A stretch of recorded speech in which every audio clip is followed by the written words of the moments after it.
and enumerations for breaches of the Electoral Office Code of Conduct Policy and change meal per diem, as well as the rates for those recommended by the Canada Revenue Agency. The recommended motion is that the amended Electoral Code of Conduct Policy attached to the October 3rd, 2024 administrative report be forwarded to the November 21st, 2024 Board of Directors meeting for adoption, and the Board Remuneration Expense and Benefit Bylaw Amendment 2903.03, 2024 be forwarded to the November 21st, 2024 Board of Directors meeting for adoption. Staff is here with a presentation and answer any questions you may have. Okay. You going to do a presentation on this, Mark? Go ahead. I am, yeah. Just waiting to get the PowerPoint up.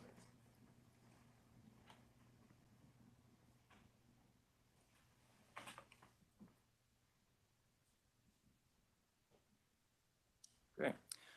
So for those who don't know me, my name is Mark O'Coin. I'm a Legislative Services Coordinator here at the RDOS. I've spent a good chunk of the last couple of years getting immersed in code of conducts, being involved at the provincial level as well. So what I'd like to do today is go over kind of the main proposed amendments to the policy. And then we have a couple amendments proposed for the remuneration bylaw as well. One of them related directly to the code of conduct. That's why they're coming together. So just a brief review. So the code of conduct we have here at the RDOS was adopted last September. And the intention has always been to review it annually, to see what we've learned in the last year of having it in place, and to learn from lessons from what's been happening around the province and best practices. And so what we're going to see today is a reflection of that. And again, this code was a result of a regional working group of corporate officers from all of the member municipalities, as well as here at the RDOS. And so the group got together again multiple times in the last few months, as well as with legal counsel to see what we could do to improve the code. And so I'm just going to touch on some of the main points here. So one of the main amendments that is being proposed is the removal of the adjudicator role and taking the responsibilities of that role and incorporating it into the solicitor role.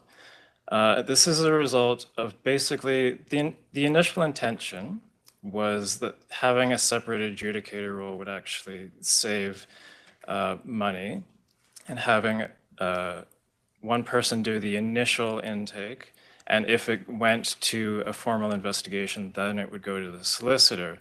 The reality really has been that if we had two separate roles, when it got to the formal investigation stage, that initial work would just get repeated. And so we found there wasn't really a need to have two separate people and two separate roles. And incorporating it all into one position, the expectation is that it will save both time in the process and cost savings to avoid repeated legal work. Another thing that's being proposed is the addition of a leave of absence section. Basically, the intention is to provide a framework for a discussion where if a member is running for elected office outside of a local government election, there would be a discussion to consider that member taking a leave of absence with the intention of avoiding conflicts of interest, or at least perceived conflicts of interest. And the wording here is based on what the City of Kelowna has in their current Code of Conduct policy. And the nice thing about not going first is we've had a chance to look at what others are doing and find ways of improving it.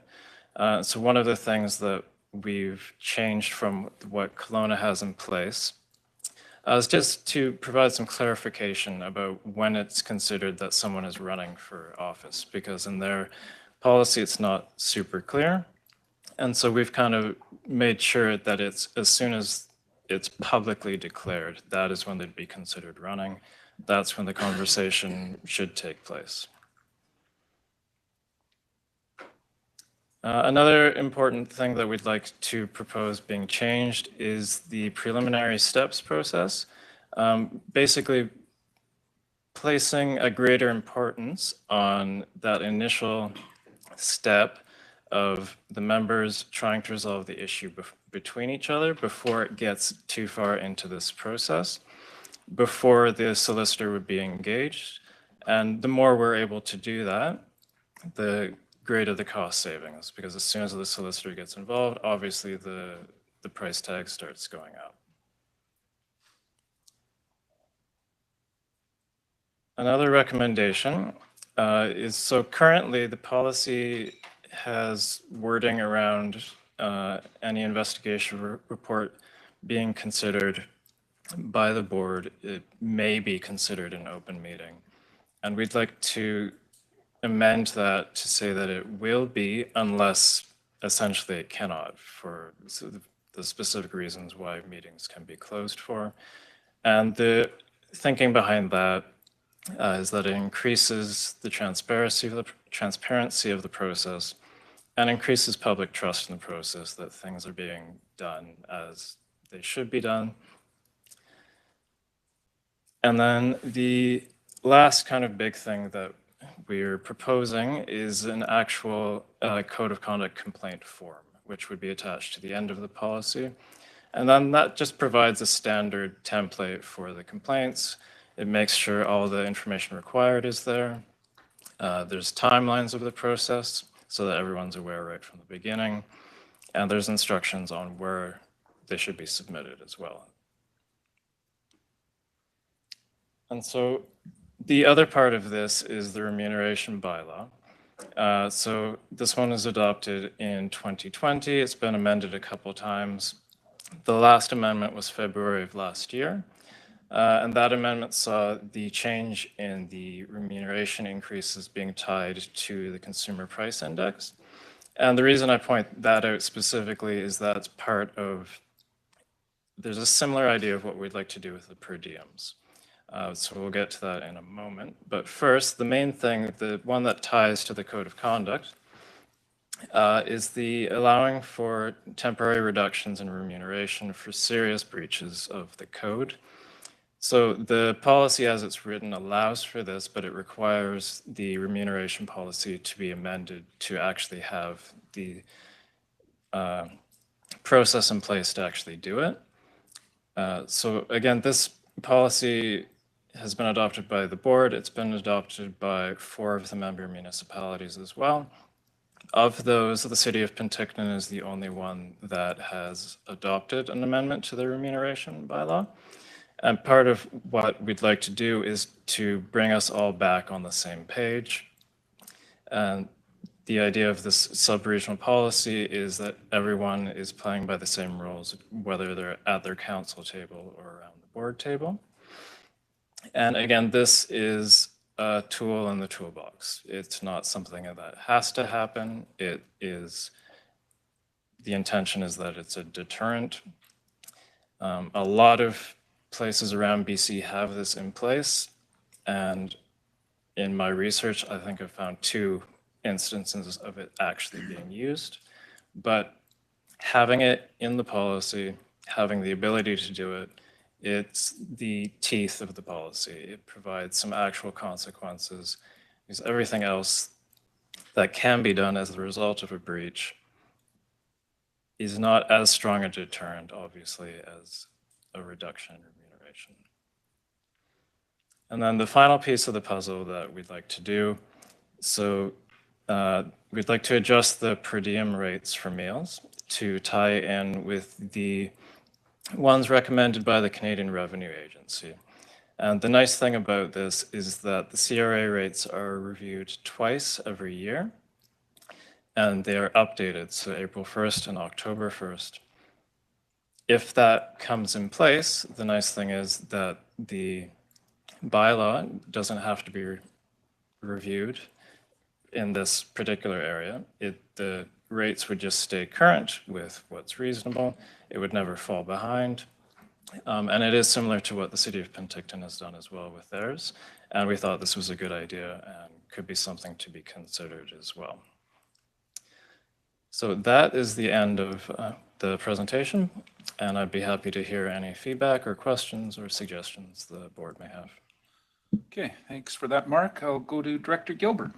Yeah, thank you through the chair. I just had any question to the code of conduct when members are running for office outside of RDOS. I was wondering if there's any thought that was given in regards to how they, as in Kelowna has stated, how they represent on external committees, task force, and agencies. If we want to go further with that, and then same to maybe making, within that code of conduct, how they represent themselves in the public. To say that, if you're representing RDOS at an event, you're representing RDOS, you're not representing yourself as a candidate at an event if you're signing up for that. Mark? Yeah, so part of the wording as well presents a consideration to remove members from representing the local government at these sorts of events, conferences, seminars, that sort of thing. I believe the legal recommendation on it was that that's not something we could enforce like as a mandatory thing, but it's something that could be considered. And again, it's just a way to reduce that perceived or actual conflict of interest. So there is wording around there. Okay, follow up, go ahead. Thanks to the chair. So I just a question on that, the legality, because it is pretty firm in Kelowna that, if someone is running for nomination or a nominee, like the local government election, they do not represent council on external task force or agencies. It's pretty clear in there. So is that wording like strong enough and backed up by legal? Go ahead. Yeah, so I know that our legal counsel had a look at that section in particular, and they weren't comfortable with the wording that Kelowna has. I'm not sure how they arrived at that themselves. So I think the recommendation was to it's to provide a framework for the conversation without making it necessarily this is what's going to happen. And they weren't comfortable with making it stronger than that. Okay. I've got Director Bloomfield and then Holmes. Yeah, thank you through the chair. And as a follow-up to Director Gilbert's comments there, I see in the red line version of the Code of Conduct in section 6.3, it says that the governing body, that is the board, should consider a motion to remove the member from external committees, etc. So there is language in there. It's maybe not as forceful as Kelowna, but there's certainly language in there. And I take from this that it would take a motion from the board of directors to remove somebody from the committees should they declare that they're running for public office, a higher office. Response, go ahead. Yeah, so I think that was part of legal's recommendations as well, that it would have to be an actual motion rather than something that could be done less formally. Okay. Director Holmes, go ahead. Yeah, on the same topic then, it says you should consider requesting a leave of absence once the writ is dropped. Shouldn't that be before the writ is dropped? So the leave of absence takes effect once the writ, so the way it's written, it says you're requesting it once the writ is dropped. But you should be requested beforehand, so it takes effect once the writ is dropped. It's just kind of a wording thing, but the way it's worded is you don't request it until the writ is dropped, but then it should be before the writ is dropped. Okay. Go ahead if you want to. Yeah, no, for sure. That's something that we could adjust just for clarity. Absolutely. Go ahead, Director Coyne. I don't know. I'm not comfortable with waiting for the writ to be dropped. I mean, we're dealing with this right now at Silga. We're trying to figure out how to bring a motion to the board to do the same thing because, even at UBCM, the writ wasn't dropped, and we watched as members of municipal councils who were running were, going into minister meetings representing their party more so than their own municipalities. So I don't know. I'm not super. I'm hoping this election is like a one-off, but it doesn't seem to be, and I'm really hesitant moving forward because the minute you declare and you say I'm running, I think that's when we need to ask people to you gotta make a choice. You're either here or you're out there, and if you're out there, then you're not in here. That's my opinion on this. Director Watt? Thank you, to the chair. That was going to be my same comments. I truly believe that once someone has publicly declared their intention to be a candidate, that is the same time where you're crossing lines to conflict. So that's the appropriate time to step away. Okay. Go ahead, Director Johansson. Just to follow up on Director Watt's comments, maybe once somebody is actually nominated or accepts the nomination, that would trigger the opportunity to step aside. Okay, Director Conants? Yes, and I'm sorry, it might be here, but in your research on this with other communities, what is the strictest language we can use concerning social media? And the use of social media, well, I guess in furthering the conversation about once you're nominated into another role, but also just on a continuing basis, what is the strictest you've seen in any community for making sure that we are representing ourselves appropriately on social media? Go ahead, Mark. I'd say there's a pretty broad range of what different local governments are willing to put in. I think there are some that are particularly strong on it as far as whether it includes personal social media accounts or not. The approach we've taken is that professional and personal are separate, but if your personal social media account is being used to such a degree that clearly it could be confused with your professional point of view, or you're clearly representing your local government, then you've wandered too far, and then the policy covers what's being said. I can't think off the top of my head if there's anything particularly that any one local government has done in that area that I could cite as being like really strict about it. I think the general thought is that if the behavior goes too far out of line, the policy will catch it, and then the process would take over. Follow up, go ahead. Thank you, through the chair. I'm definitely, anyone will attest here, not a social media expert, but I do think that there has been a big change lately, or since I started on social media, concerning personal and professional pages. I think that they've completely blended now. I don't really think there's a difference anymore. So I think that could be in the wording, that I do not think that, and I've seen that even recently where people are thinking they're okay because no, it's their personal or their professional. Well, it's just completely blending. So if we could change the wording so that it would say across the board, as opposed to a personal professional page. Okay. Director Gilbert? Yeah, thanks for the chair. It's kind of want to circle back to the between nomination and nominee. I'm more for pushing it even further than that too, once you declare publicly as someone who's running for nomination. And the reason for that is, yes, if you get nominated, you are running, and that's a good point. That's a good point in time. If you publicly stated that too, like you're using that position as a way to garner memberships to get elected in that position.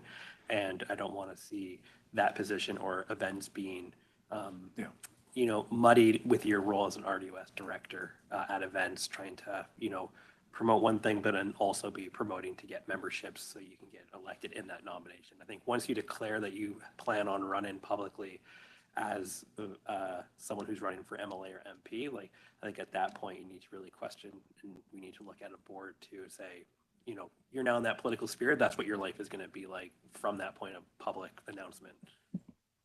Okay. Do you want to follow up on that, Director Bloomfield? And Yeah, then I'll just- go to Director Weep. Yeah, just to follow up and also to Director Johansson there, because if you're running independently, you don't get nominated. So it should be when you do a public declaration that you're actually going to run. Okay. I'll go to Director Weeb and then Holmes. Yes, good morning. I think my concern is just there are some politicians that keep a very clear line between a personal Facebook page and a professional Facebook page. And I'd be cautious about having language that deals with personal stuff, just in the sense that if somebody were to run and then has to change the personal stuff, that affects a personal contact. I mean, I've had my personal one since 09, but my professional one only since I became mayor. So I think I'd be cautious of having legislation or talking about social media influences with personal accounts, but the professional ones for sure. Okay. Director Holmes. Yeah, just back to the previous discussion. Just because you declare yourself as a candidate doesn't mean you're going to be a candidate. I can speak firsthand to that. You have to submit your nomination papers, and there's no guarantee your nomination is going to be accepted by the party.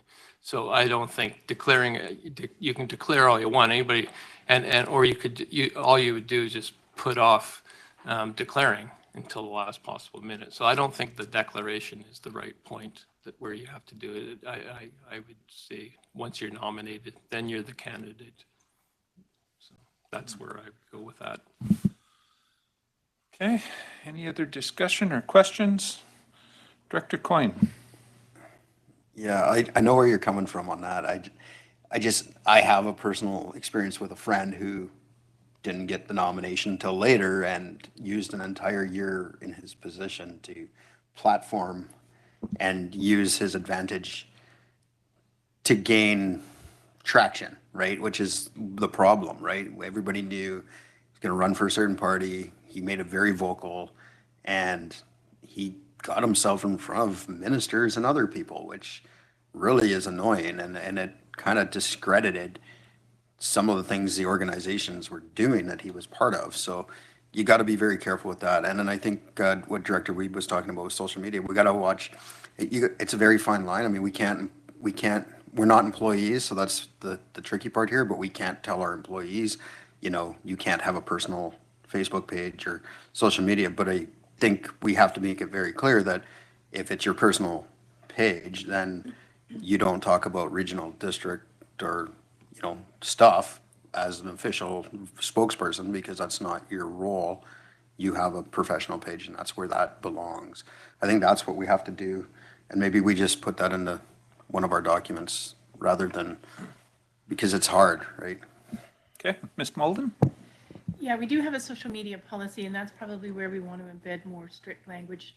And in this one, just refer to that. Perhaps that might be the way to go. Yeah.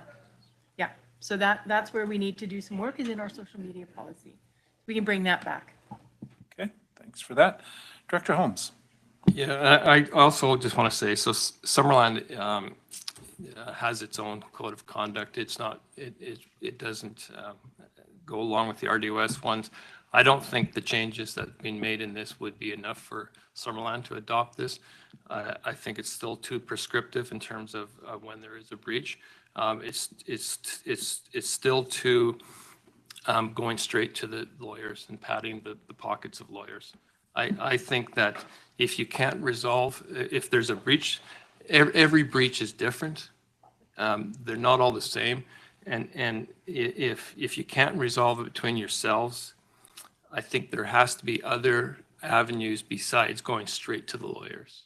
I think it should go to the chair and the CAO, and then, it could mean mediation. It could mean coming to the board to figure it out.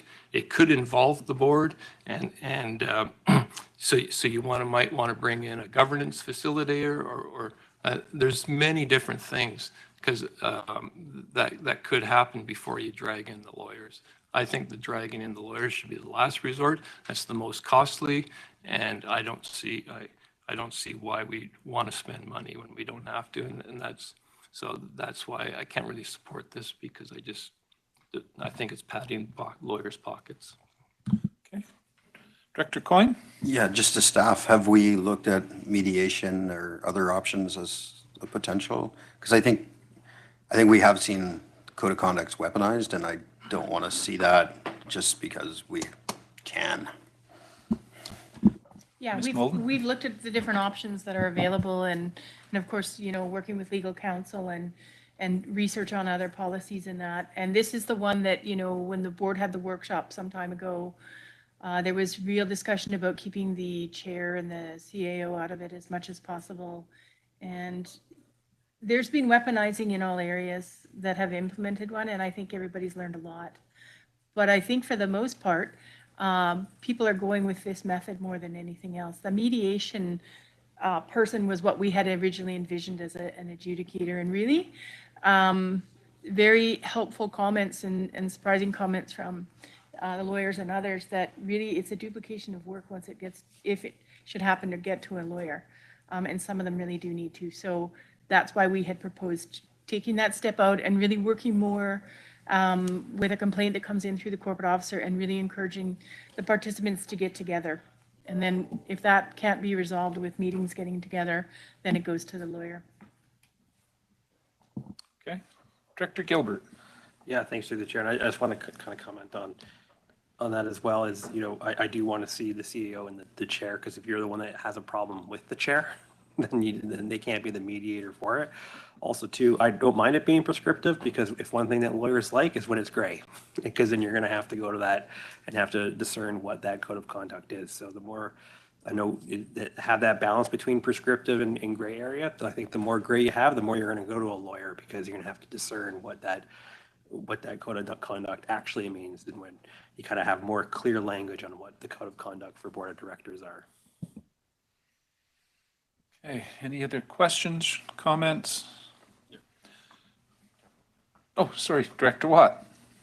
Sorry, thank you, the chair. I'm just wondering if we haven't done it already, because I believe that the arm's length is really important here. Having a claim come or a grievance come, and then having it be turned away because the chair, as an example, didn't like it, is just going to create a larger grievance. So I love the arm's length part of it, but I'm wondering if there's wording or something we can do as far as paying for the lawyer goes, meaning if a claim is brought and it's found to be unfounded to the point that almost weaponizing, because that's what we're trying to protect against right now, is there a way to have the complainee pay for that? Mark or Ms. Molden? Thanks, Mark. Thanks a lot. We looked into that.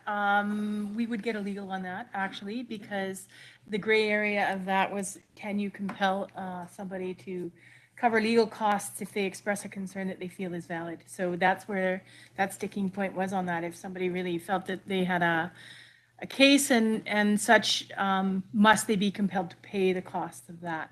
So we would get a strict legal on that. Director Taylor.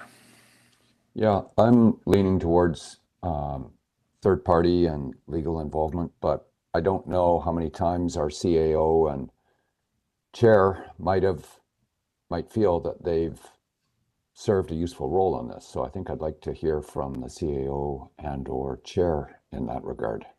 Maybe they feel that they play a useful role.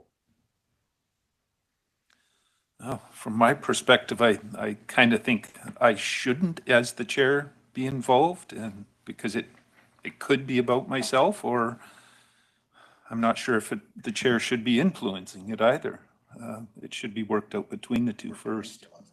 Yeah, possibly, but CAO?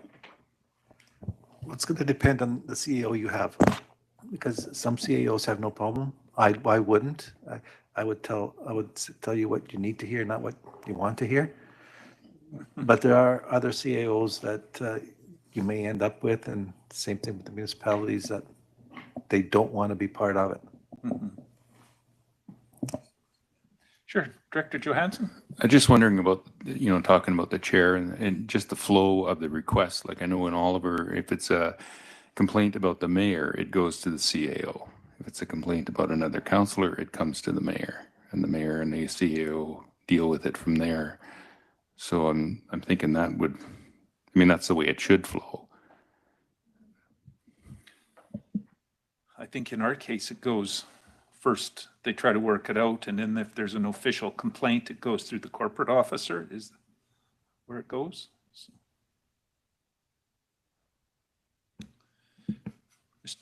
Okay, Director Watt. Thank you again through the chair. And I'm not suggesting this, I'm only asking the possibility. But is there, do any other areas, or do we have the ability to consider a group of representatives that can act as a third party without the same price or legal ramifications as a lawyer? Not sure on that. Ms. Molden? A group, I guess we'd have to talk a little more in depth about what that actually means. You know, we did put that out to individuals, you know, that the board has worked with as consultants to see what their thought was on that. And again, you know, it sort of came back as it may be not the best use of funds, public funds, to go that second, to put that second tier in there. Go ahead. Sorry if I may, thank you, the chair, if I may just follow up. And I'm even just considering, even if it was a representation of board members, so a group of, say, 5 or 6 board members representing the board, bringing a recommendation back to the board for final approval might save that cost, but also give the board some say in it. That's arm's length in as much as it's not one individual against another. Thoughts? So I have seen that in a few different areas, and I don't think the results were what the board or council had wanted at that time. It's a peer-based review, and there could be interpersonal issues that were involved. In the ones that I saw, there were, and it didn't result in a satisfactory end for anyone.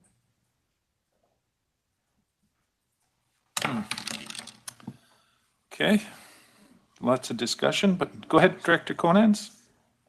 Through the chair, yeah, I actually think that's a really good idea, and it might be something that we could try for a year and then assess at the end of the year.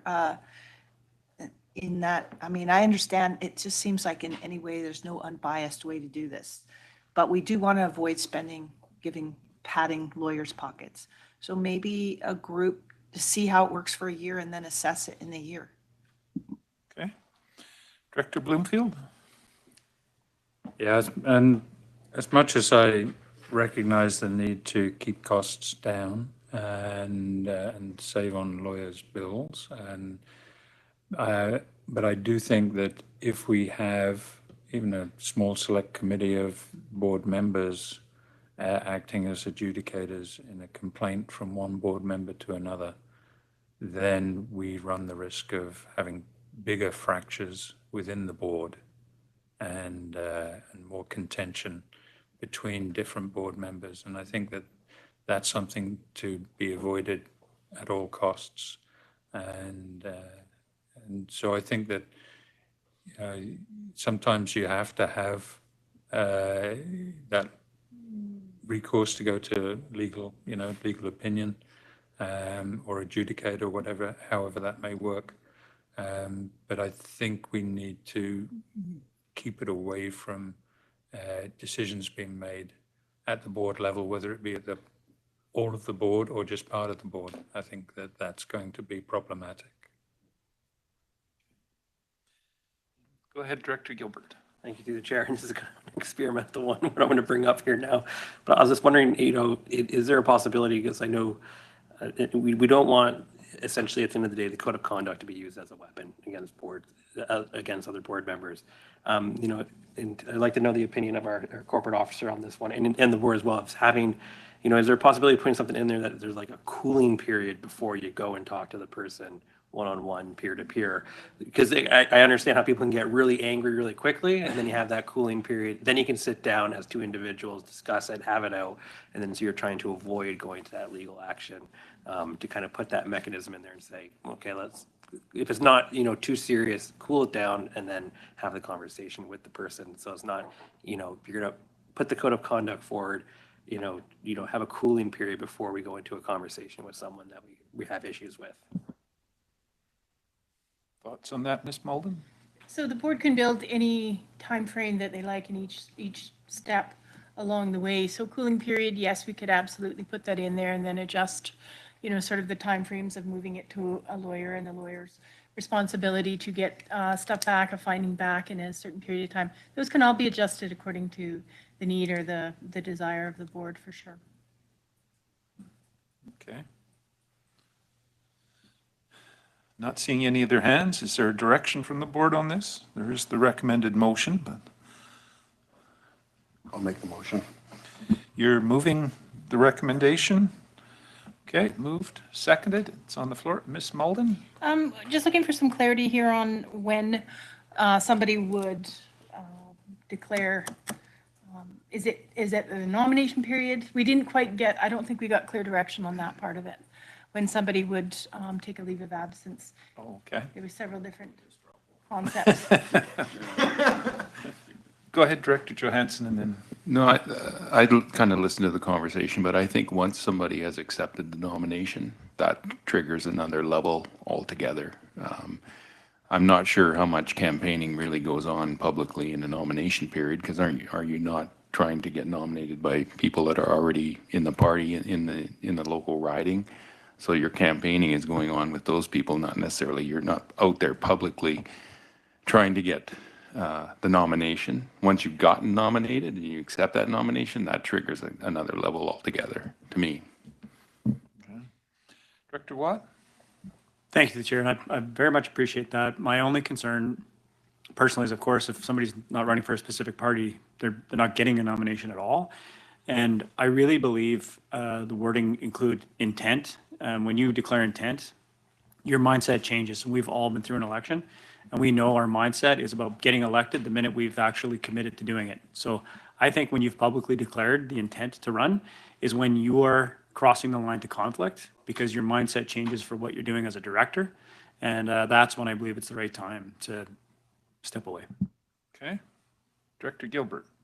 Yeah, thanks through the chair. And I just want to back that up. That is true. And then yes, you are trying to garner support with the current membership, but you're also trying to pad that membership with people who want to support you in it. So you are actively trying to build board membership that's going to vote for you through that time. So that nominee period, I would see it as when you're a director or a counselor, you have an access to people that maybe, that you can get them to become membership, get more memberships in that party to get you elected for it. So it does create a big gray area once you declare your nomination. And the city of Kelowna does have that within it. It says once who is running for nomination or is a nominee, that sparks the certain terms that they have within their code of conduct. Okay. There is two options so far. Maybe we will do a straw poll, but I'll go to Director Coyne. Yeah, I think Director Gilbert and Watt just nailed it. I think we've seen in this last election period a number of candidates who have announced prior to getting the nomination that their intent is to run. And we've seen them campaign, even though they didn't have the nomination yet. And I, for one, am not comfortable with people who are campaigning outside of this room for that position, because they have an agenda. And the federal election is coming up next.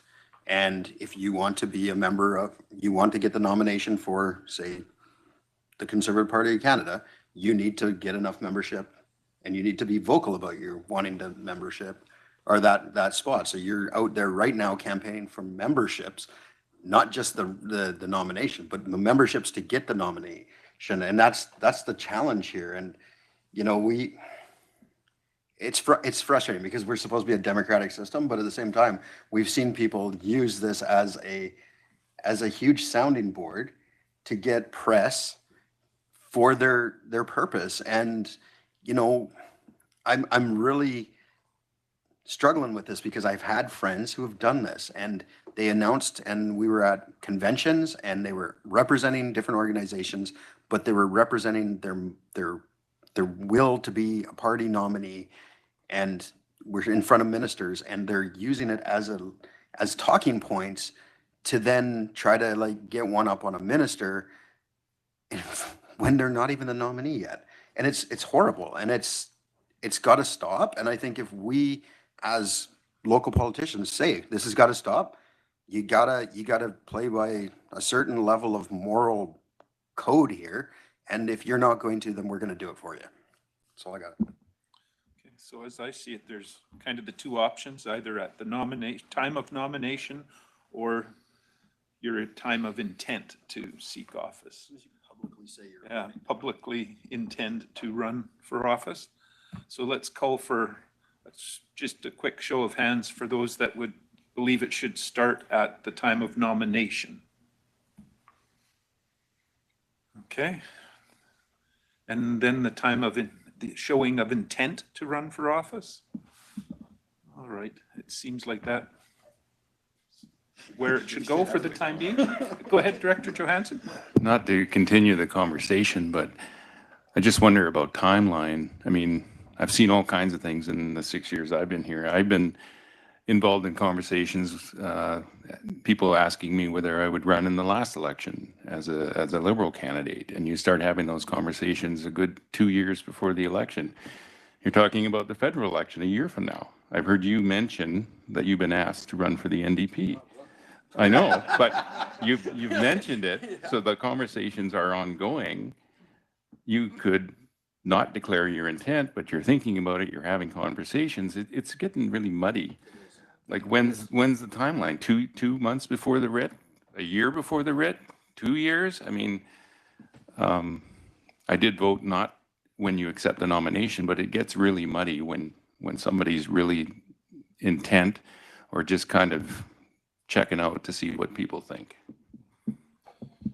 My take on the intent is when you publicly declare, I'm considering looking for that nomination. But go ahead, Director Gilbert. Yeah, thank you through the chair. And I think just a reminder too, that yes, it does get money. However, at the end of the day, what we're asking here is requesting the candidate at that time to do it. We have no legal, there is no legal option for us to say that they have to take a leave of absence. They don't even have to take a leave of absence during the writ drop. And technically, when we looked at it, they don't even have to have they can still stay on council or as an RDOS director, even if they get elected as an MLA. So legally, all we're doing is we're just requesting the candidate. And I think the intent of that is to have probably a really good conversation with any directors or counselors that are doing that to say, you really need to think about your relationship between how you represent RDOS and how you represent, your nomination period, and to not let those waters muddy. And I think that's why I think when it's declared, it's having that right off the get-go so that we ensure when it gets to crazy season and the writ drops and everything starts happening, we've had that talk during their intention to run it. So that way, there's a very clear understanding between RDOS and the candidate about how, kind of the conduct that we would like to see during the election. Okay. I think that's fairly clear. Staff's okay with that? All right. We've got the motion on the floor. All those in favor? Thank you. Any opposed? Just Director Holmes opposed? Motion carries. Down to item C, Electoral Area Advisory Committee, CAO. So, and just to be clear, the amendments will be going out to all 6 member municipalities for them to consider, whether you're currently a part of it or not. It's kind of an annual. Just a little ribbon there, Doug. Thanks for that. Basically, it's an annual chance to reconsider being a part, whether the changes have come to a point where they want to join it or not. Okay. So. Good to know. CAO, I'll go to you for the EAAC. Okay, thank you. This is an information report. It is to consider the establishment of an electoral area advisory committee of the board. And Mark is here with a presentation for you to consider. Okay, I'll turn it over to Mark. Sure, just waiting for the next one to get pulled up.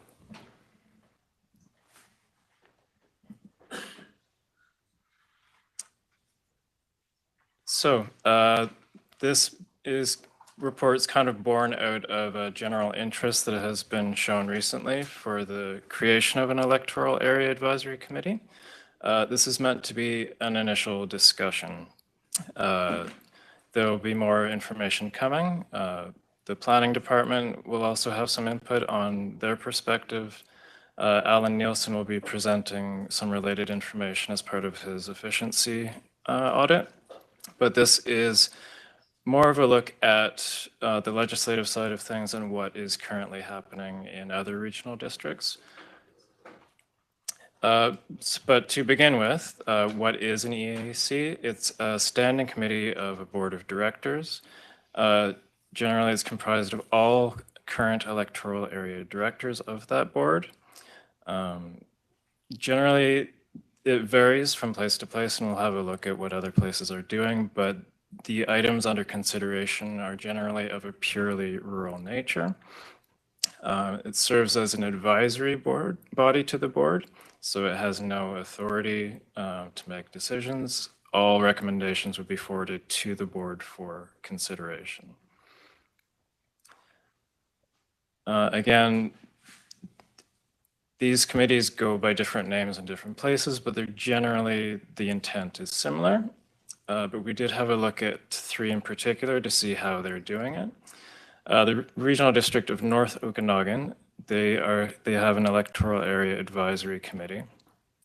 Their terms of reference are very detailed. They specify the services which constitute the scope of the committee. It's several pages long. It's very specific as far as what they will consider, what services they'll consider, what areas they consider. It's by far the most detailed of the ones that we've looked at.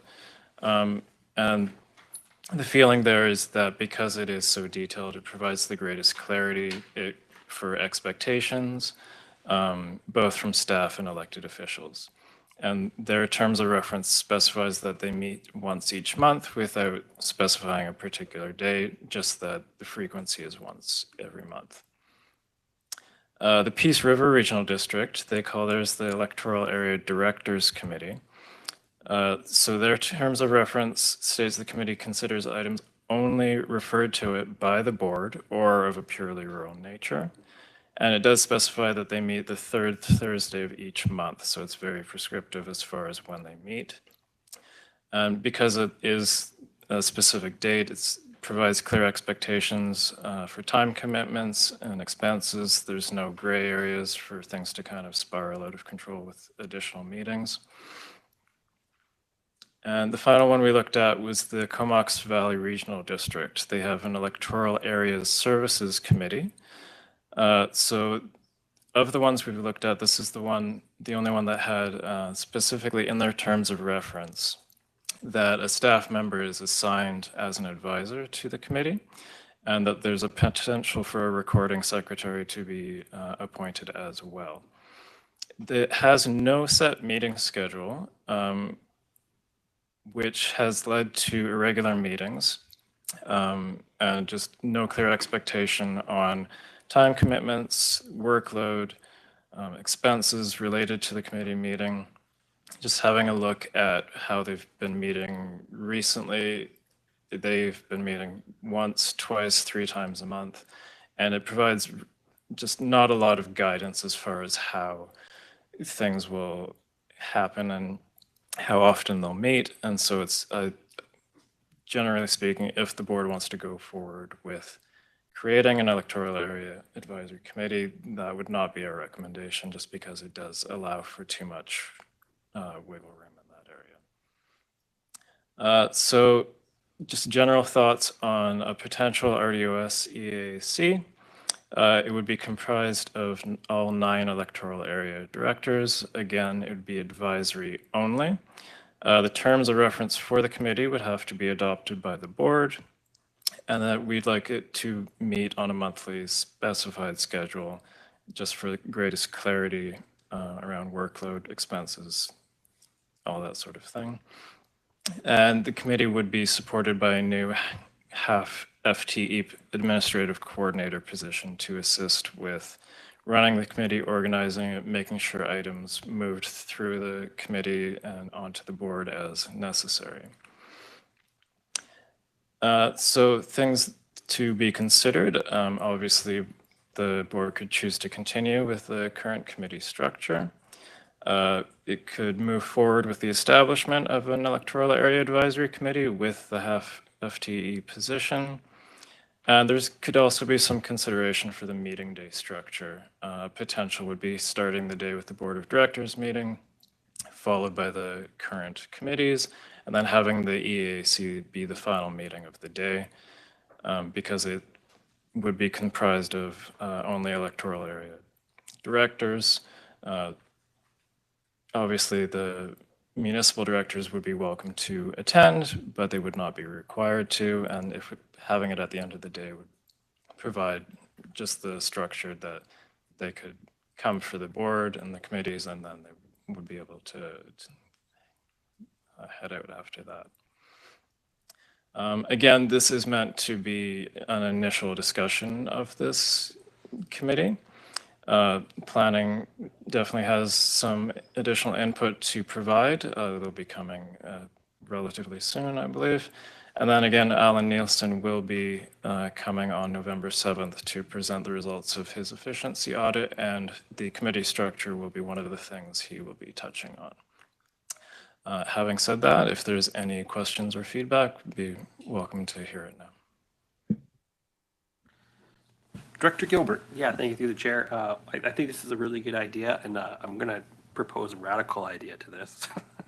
And I was wondering if there's a way that procedurally we don't make this an advisory committee. Maybe it has some aspect to it, but a way to allow for the rural directors to also vote on all the rural matters in our regular meeting. And then if a corporate thing comes up, then we can put it back in our regular board meeting. Just because I just think procedurally it would be maybe nicer for the rural directors to meet without the municipalities and talk about their rural matters. And if it goes corporate, then we add that to our meeting. So is there a possible way for that to maybe occur? Ms. Malden? There's several different ways you could do that. So one of them is delegated authority, which requires the cooperation and approval of the province to create a bylaw where the board provides delegated authority for decision-making on those types of matters to the rural areas only.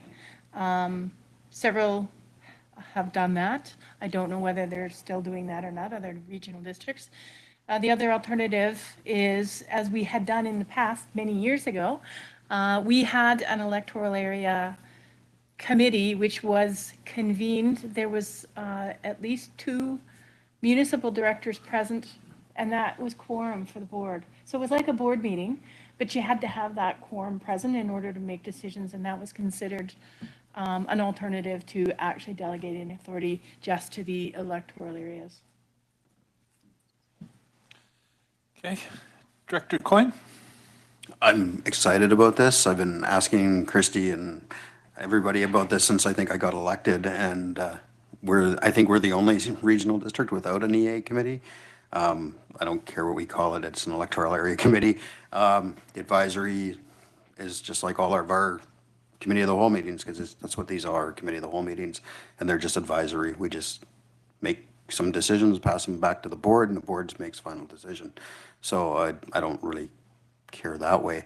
I'm just excited to see this because I think the EA directors really need that chance to have these discussions without, feeling like, there's more of us now than there are of them. And if OK Falls becomes a municipality, there's going to be even more municipalities at the table and less directors. So I really commend staff on bringing this forward and look forward to however we roll this out. Okay, thank you. I got 2 online. I'll go with Director Wiebe and then Director Taylor. Yes, thank you through the chair.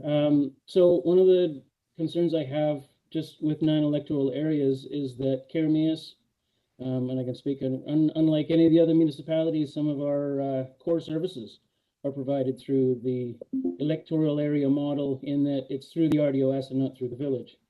And I recognize that this would be an advisory committee, but there's a lot of dialogue that could happen at that particular stage that personally I would suggest that for Keremeos, it'd be helpful to be officially included in it, not just somebody, that we could attend it, but that we're actually, we structure this in a way that Keremeos has an opportunity to provide input specifically to areas, right? The other electoral areas, I understand. I mean, I wouldn't have to worry about that so much, but it has direct implications, especially budgets and future planning for Keremeos. Okay. Ms. Molden, do you want to comment on that? Sure. So there are some services which include the electoral areas in Karamias. I think this more considers those items which are of a planning nature primarily, those which the vote would be rural at the board. So, and again, there's opportunity to take the terms of reference because it would replace the Planning and Development Services Committee as it currently sits within our current plan, our current structure of committees. So it would need its own terms of reference, and that would be a consideration in there, what matters were discussed. Certainly with this, like any other committee, all board members are welcome to attend. Board members would be welcome to provide feedback. They just wouldn't have a vote at the committee on that to refer that forward. We've brought this forward probably most every year at our legislative workshop. Does the board want to look at this sort of thing? And in the past, you know, the one comment which has really stopped it is that those municipalities want to have feedback from a neighboring community perspective. They still would do that at an EAC. They still would have that opportunity to discuss their concerns from a neighboring perspective. Yeah. So not a lot of, there would be no loss of comment from the member municipalities. And no decisions would be made in regards to those things that are including a municipality. Okay, Director Taylor? Yeah, I can see some different ways of defining this, like by services, or it could be much more general and cross-cutting. So I think there's some further thought required on that. In terms of membership, obviously needs the EAs. I'd be comfortable, and actually I think there'd be some benefit in having formal representation from perhaps Karamias and one other municipal representative. Personally, I get some value out of what the different perspective is and gets brought to the table through those representatives.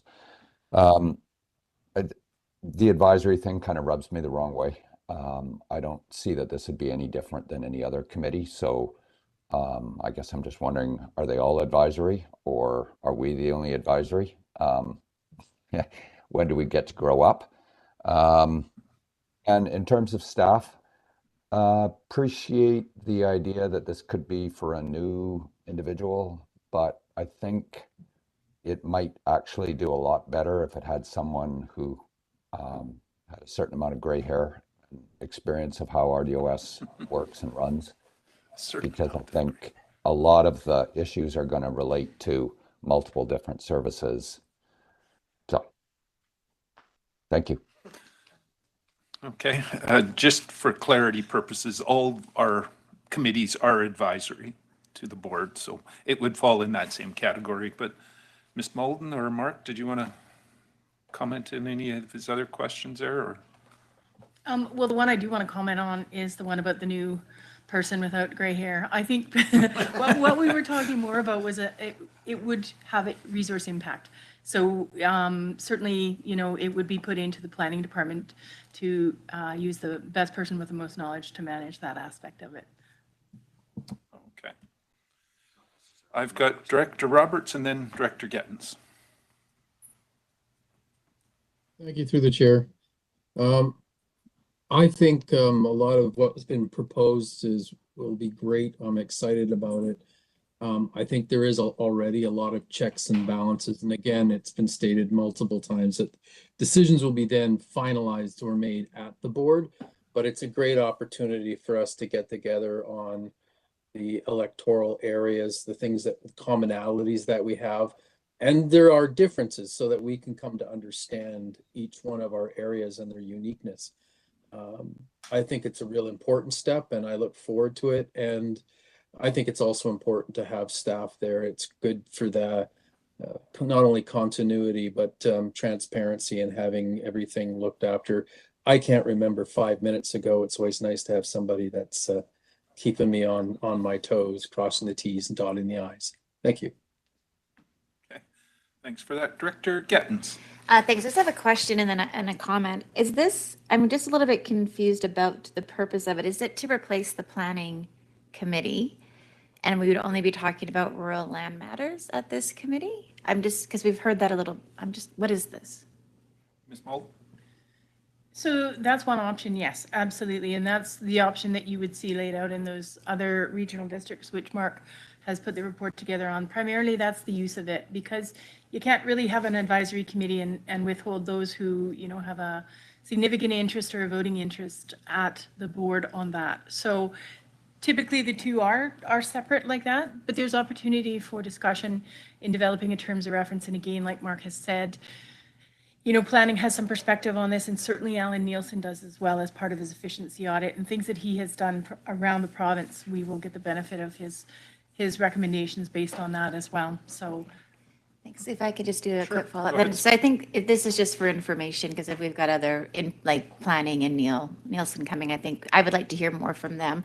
For me, I like I know it must be hard sometimes to hear all the rural land matters and then not be able to vote on it, but there's been really good discussion from a municipal point of view on that. And maybe that's a little bit different for areas that are closer to a municipality like mine.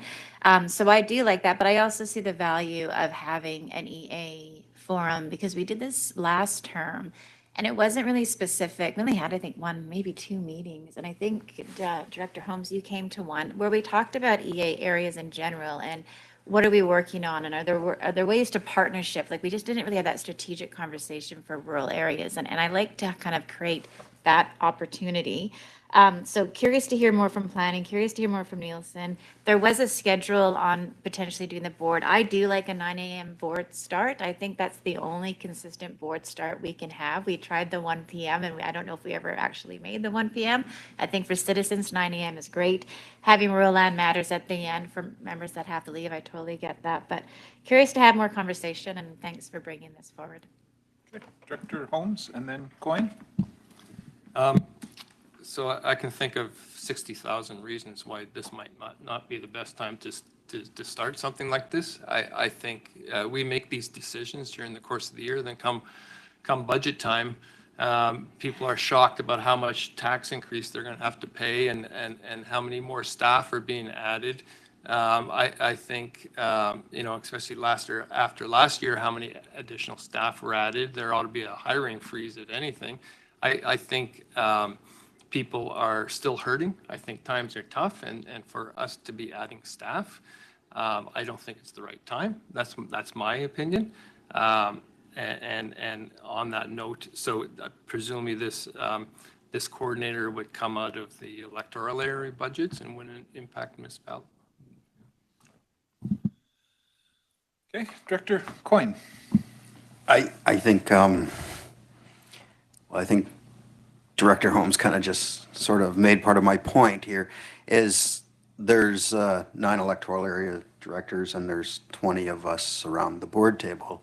And when electoral areas want to do something, we can block them from doing that as municipalities. And I don't think that's fair, and I don't think that's right. And I think we need to be able to allow, we can all sit there and have our say, but I think on certain things, we should not have the say on how it proceeds. And I think that's part of the problem here, is as regional districts continue to grow and grow and grow, and it's usually through municipalities, it's not like we're getting extra electoral areas. We see it in central Okanagan. There's only 2 EAs. They have a committee so they can discuss electoral area issues so that they actually can bring it to the board and have it voted on there, but it can make it to the board. Right now, if we really wanted to, as municipalities, we could block every single thing that an EA director wants to do or has to do to help their area. So it is true, because there's 11 of us as municipalities and there's 9 electoral areas. So if it comes to committee and it dies in committee, it never goes to the board. That's the problem. And that's why I really, really think that we need to be able to allow the electoral area directors to have an EA committee. I'll go to Director Gettins and then let Director Bush comment. Yeah, can I just get an example of what you're trying to share here?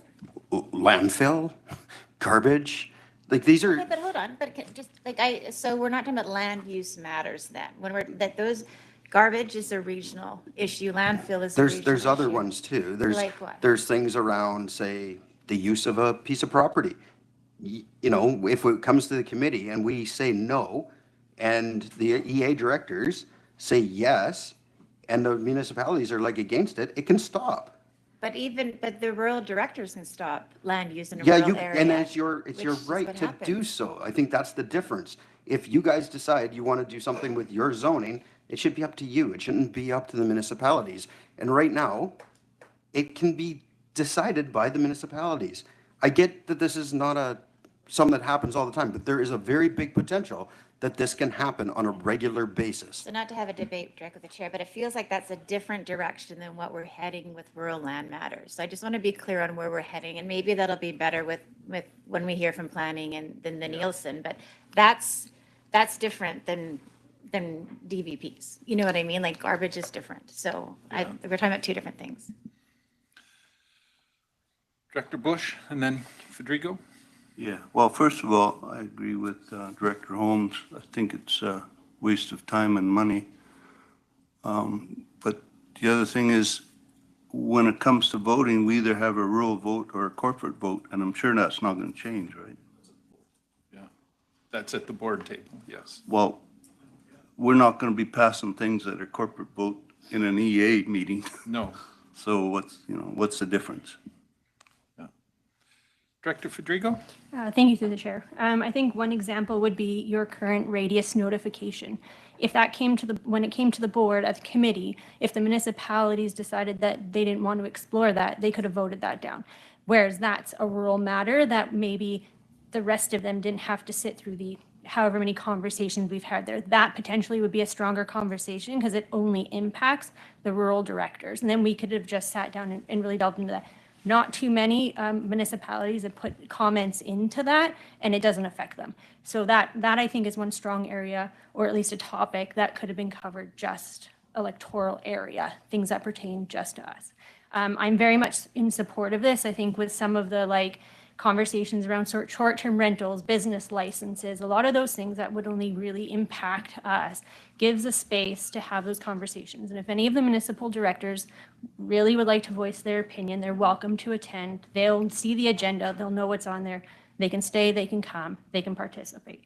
So I just personally, as a newer director in an area, I think it'd be nice just to be able to sit and hear what other directors in rural areas are dealing with and be able to have those open and frank conversations on what some of that looks like. So not that I don't appreciate the comments from municipalities. I think there's a time and place in certain conversations where that is important to get a broader board perspective. But I also feel like there's topics that really just rural areas for us, like some municipal directors really often don't want to listen to some of this stuff that comes through because it really doesn't pertain to them at all. And they probably have something better to do with their time than sit and listen to that conversation and be made to listen to it. So I am very thankful for this and happy that we can have a space to be able to chat. Okay. Director Bloomfield? Thank you. And I just want to point out that in the board meeting, in the board of directors meeting we're having today, there's a dozen motions there that are rural votes. The municipal directors are not even going to vote on. That's 12 in today's meeting. So rural directors do have the option they have the ability to vote on something without any municipal directors even having a vote to influence that vote. So I think that, the rural directors do have an opportunity. They have the power to vote on issues that solely affect rural areas. And if it affects a municipal area as well, then that's when the municipal directors step in and they have a vote as well. And I think that it's fairly balanced the way it is.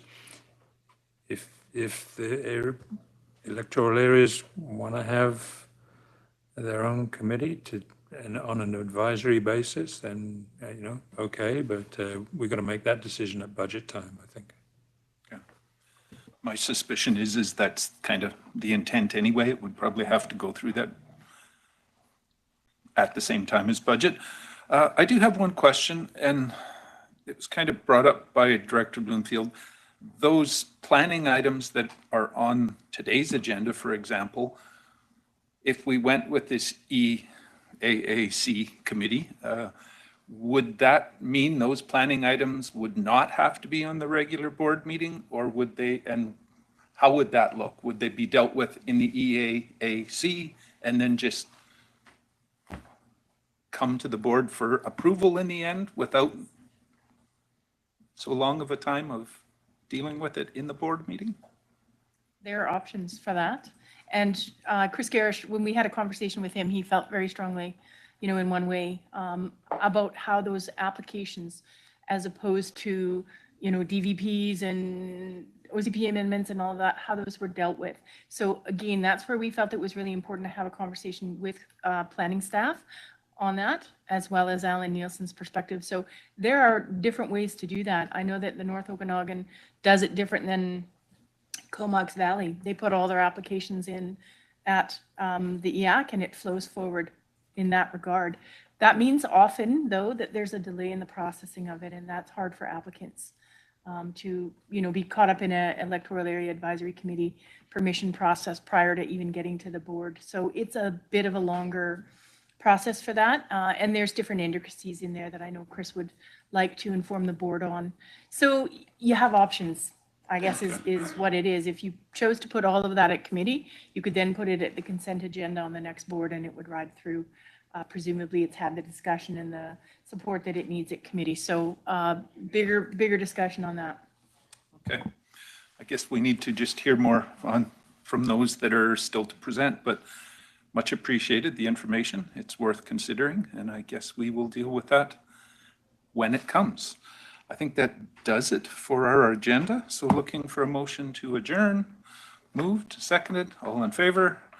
Thank you. Any opposed? Motion carries. We are a little bit ahead of the game here in terms of timing. What time was the lunch supposed to come, Miss Mullen, or is it going to be? It's supposed to be at 12:15, and it will be a food truck in the back parking lot. Continuing on with the emergency theme. So should have phrased that differently. Okay, maybe I'll just let you explain the process here then. So at 12:15, the Salvation Army food truck will be pulling up back. And the board will have an opportunity to see how they respond to people that are needing feeding in an emergency situation. So they're going to demonstrate that for you and serve all sorts of wonderful food as well. So that doesn't happen until 12:15. Okay. You might be able to get them here a little bit earlier, or you could continue on if you wanted. All right. Well, I'm not sure that there's anything further to continue on as far as the agenda, because our next environment committee has also been canceled due to illness from the presenter. So we're ahead of schedule here by quite a bit. I can go see if they can come a little early. If we could send a runner over that way or something, that would be great to have them here maybe by 12 if No worries. possible. Thank you. And So, Chair- just so that the board is aware, I think former, whatever you want to call it, MLA Ashton is going to attend today at lunch, and there will be a small, brief little presentation and gift for him. So that will take some time as well. Maybe he can be here early and we could do that before versus the after, and save us a few minutes. But we'll leave it at that. Well, there was a question from Director Gettens. Just for clarity, so our board meeting doesn't start till 1:15. So between now and 1:15 is when we need to be back at? Because if we don't have environment, that's like an hour and a half. It tentatively depends here, because we could open the board meeting and deal with the in-camera stuff Oh, great. in Okay. advance to Excellent. end the day earlier. Yep. We've asked that question, and it is possible to do it. So we'll try to stick to our existing schedule as far as when lunch is supposed to end, and we're starting lunch early, maybe. Thank you. Director Holmes? Could we just do the in-camera now, and then we'll be done by Can't lunch? quite do it now, I don't think, because we won't get it done by lunch is my suspicion, but maybe I'll ask the CAO how long he thought. Don't get into it, but just how long are we expecting the in-camera to be? Because I think it's longer than our 15 or 20 minutes ahead here. It'll be about 15 or 20 minutes. There's some decisions I'm asking the board to make. It all depends on how many questions you may have. Okay, I think it's best to do that right after lunch so that we're not getting stopped and then having to quit for lunch break, so. It's throwing you for a loop. Okay. So we'll see where we end up, but lunch will be in the back parking lot.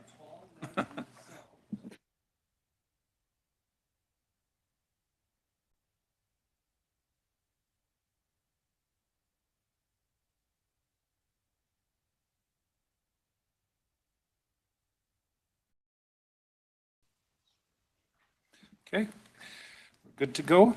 Okay, we've got the consent agenda, corporate issues. Direction on this? Anybody prepared to move it? Moved, thank you, seconded. All those in favor? Great, any opposed? Motion carries. Consent agenda, development services. Someone prepared to move that one? Move adoption, moved, thank you. Seconder? Great, it's on the floor. I'll call the question. All in favor? Thank you. Any opposed? Motion carries. That brings us to development services, building bylaw infraction, or the building inspection. B1, a building bylaw infraction, CAO. Thank you. The purpose of this report is to seek direction from the Regional District Board regarding enforcement against property owner of 2611 Green Mountain Road, legally described as Lot 5, District Lot 2988, Plan 25027, in relation to construction of a single-family dwelling without a building permit. And the administration recommendation is that the Section 302 notice of title pursuant to Section 302 of the Local Government Act and Section 57 of the Community Charter made applicable to the Regional District by Section 302 of the Local Government Act be filed against the title of lands described as Lot 5, District Lot 2988, Plan 25027, that certain works have been undertaken on the lands contrary to the Regional District Okanagan-Similkameen Bylaw 2805-2018, and that after October 31st, 2024, the property is not in compliance with the Regional District of Okanagan-Similkameen Bylaw 2805-2018, injunctive action be commenced against the property owner. Staff's here to answer any questions you may have. Okay. Director Roberts, go ahead.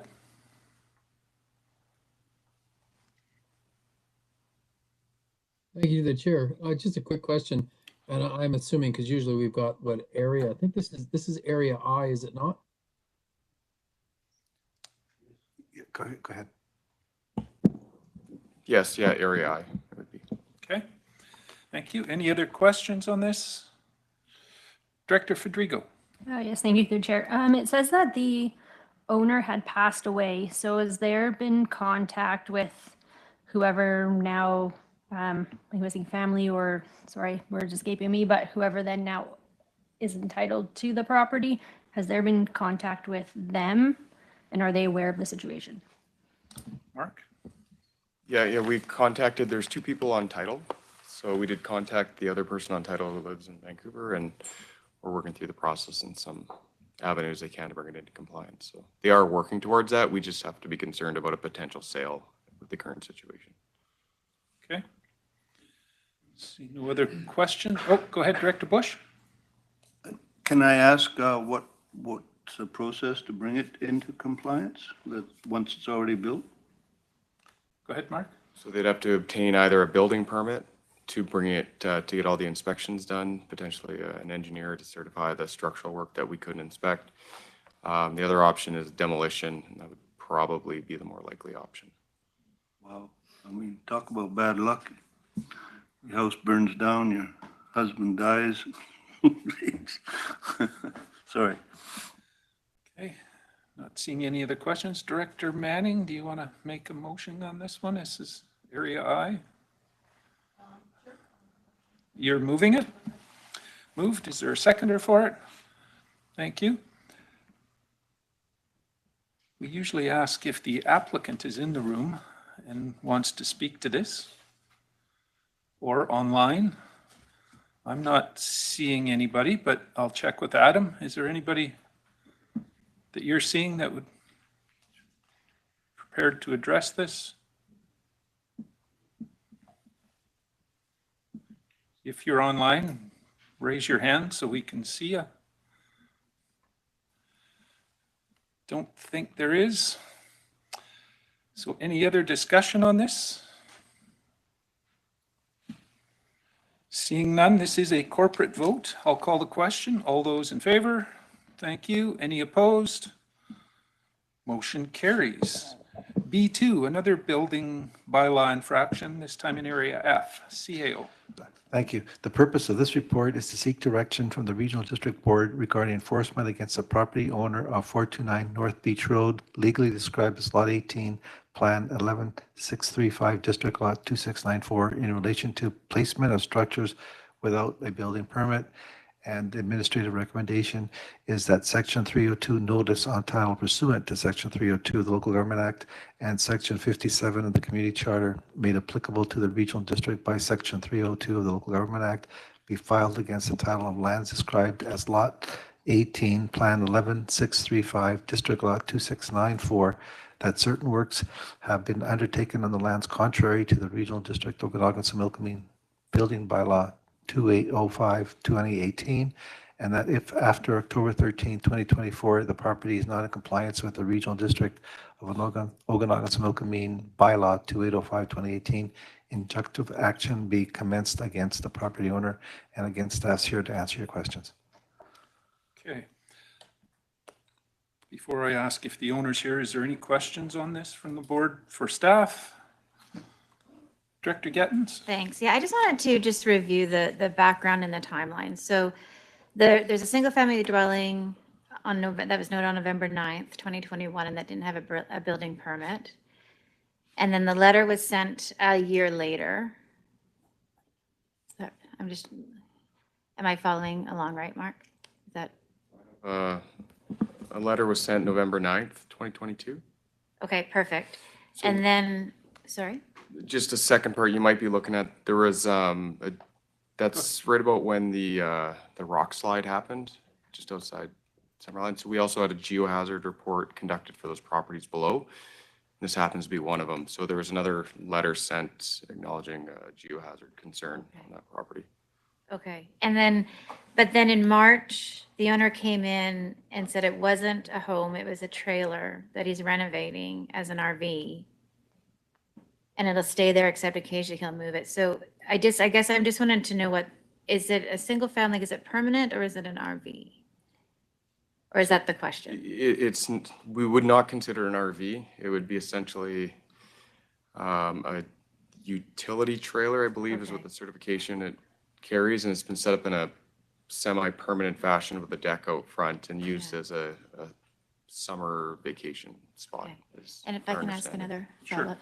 So when the owner came in March, just for my own clarity, was that discussed about how, like, the permitting process and getting it to you? Because it feels like there's been a few years of discussion here, but the owner hasn't put forward any paperwork required. Yeah.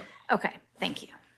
Okay, I'll ask if the owner or applicant is in the room and would like to address the board. If you could just step up to the front there, and the center button on that little black console in front of you, if you could press that. And yes. Go ahead. It's a registered trailer that I renovated. It's insured. Yes, I did put a deck on it. The deck was put on because Highways was looking at renting it from me as an office trailer for the work at the site. Requesting a building permit is kind of catch-22 because of moratorium on building permits on the 4 properties. I can't get a building permit because they're not giving building permits. I have no problem complying with the issues. The deck will be off by the end of the weekend. Any questions for the applicant or owner? Not seeing any hands. Well, it's not for the applicant, but I need more information on the moratorium. We'll keep that. If it's a question for staff, we'll deal with that separately. Question for the applicant. Go ahead, Director Federico. Yeah, thank you, through the chair. You say that it's registered in Alberta. What is it registered as? It's registered as a homemade trailer. Okay, so it doesn't have a CSA designation on it? No, just a home built? Okay. Okay. Any other questions? Go ahead, Director Gettens. Thanks. And so in here, the insurance is from, so I just don't know how long insurance lasts. So if it's registered as a homemade trailer, but that was a few years ago, do you just keep renewing the insurance in Alberta for the Yes, structure here? the trailer was brought there because I've already done the geotech for building my retirement home on the site. And the trailer was brought in to use as a site office and security office. Now I've already put the $28,000 septic treatment plant, sewage treatment plant in on the property, waiting to get everything ready for a home. Okay. I have no problem if we can agree that the deck will be off, the trailer will remain until the moratorium comes off. All right, any other questions?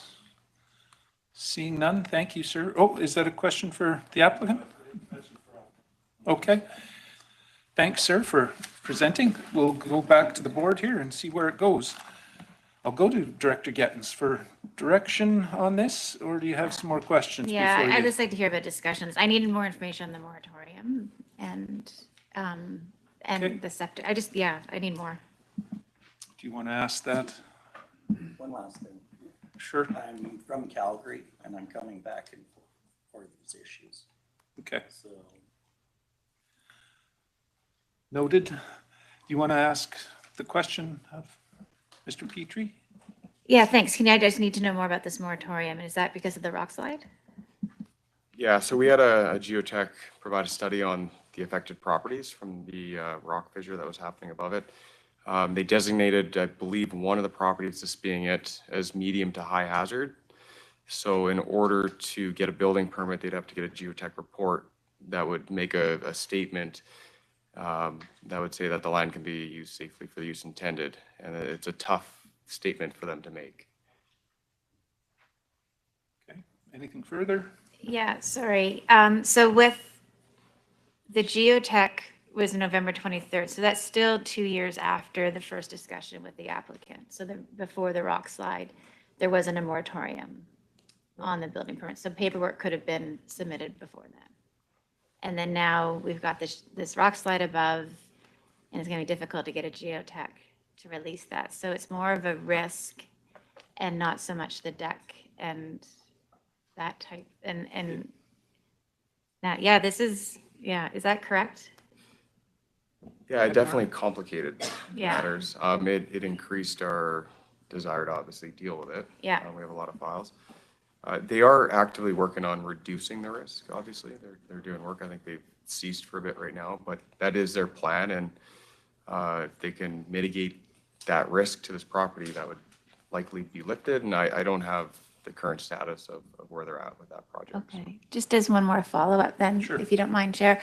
So when the work on the rock slide is done, is the idea, and I just haven't had this communication with the province or anything, is the idea then that moratorium would be, or not a moratorium, but that is the idea that the geotech would still be required, but it would be an easier, It may is that be the an idea? issue. Yeah. Yeah. There's It so may- many we unknowns don't on know. it. Yeah, we don't know. Okay, thanks. Seeing no more questions, is there a direction on this, Director Gettens? It's your area. I know, it's my area. I'm concerned about the timeline because prior to the rock slide, there was still time to put in the paperwork and to get the permit and everything to go. And then we have the rock slide, which does complicate the matters. So to get debate on the table, I will support staff's recommendation, and I'd like to hear from the rest of the board, please. Okay, so it's moved. Is there a seconder for that? Thank you. Sir, you've had your chance to speak at the moment. If there's a direct question that we need, we'll ask you of it, but at this time, it's in the board's hands, so. it's on a trailer for there, therefore it does not require a building permit for the Yeah, understood. So the motion's on the floor. Discussion on it? Director Bloomfield. Is there any notation in the bylaws covering that area regarding recreational vehicles to be used or to be parked on a property during a period of construction of the principal residence? Is there a limit? think there is, but. That's a question for Mr. staff. Petrie can maybe answer that. So if they do have an active building permit, they can use an RV to live in while they construct their home. In terms of what is the limit, time limit, are we talking? As long as the Yeah, I believe as long as the permit's permit is valid. active, they can stay in it. And as a follow-up, so then the building permit is active now, but they can't get one because of the slide. That's the sticky point there. Okay.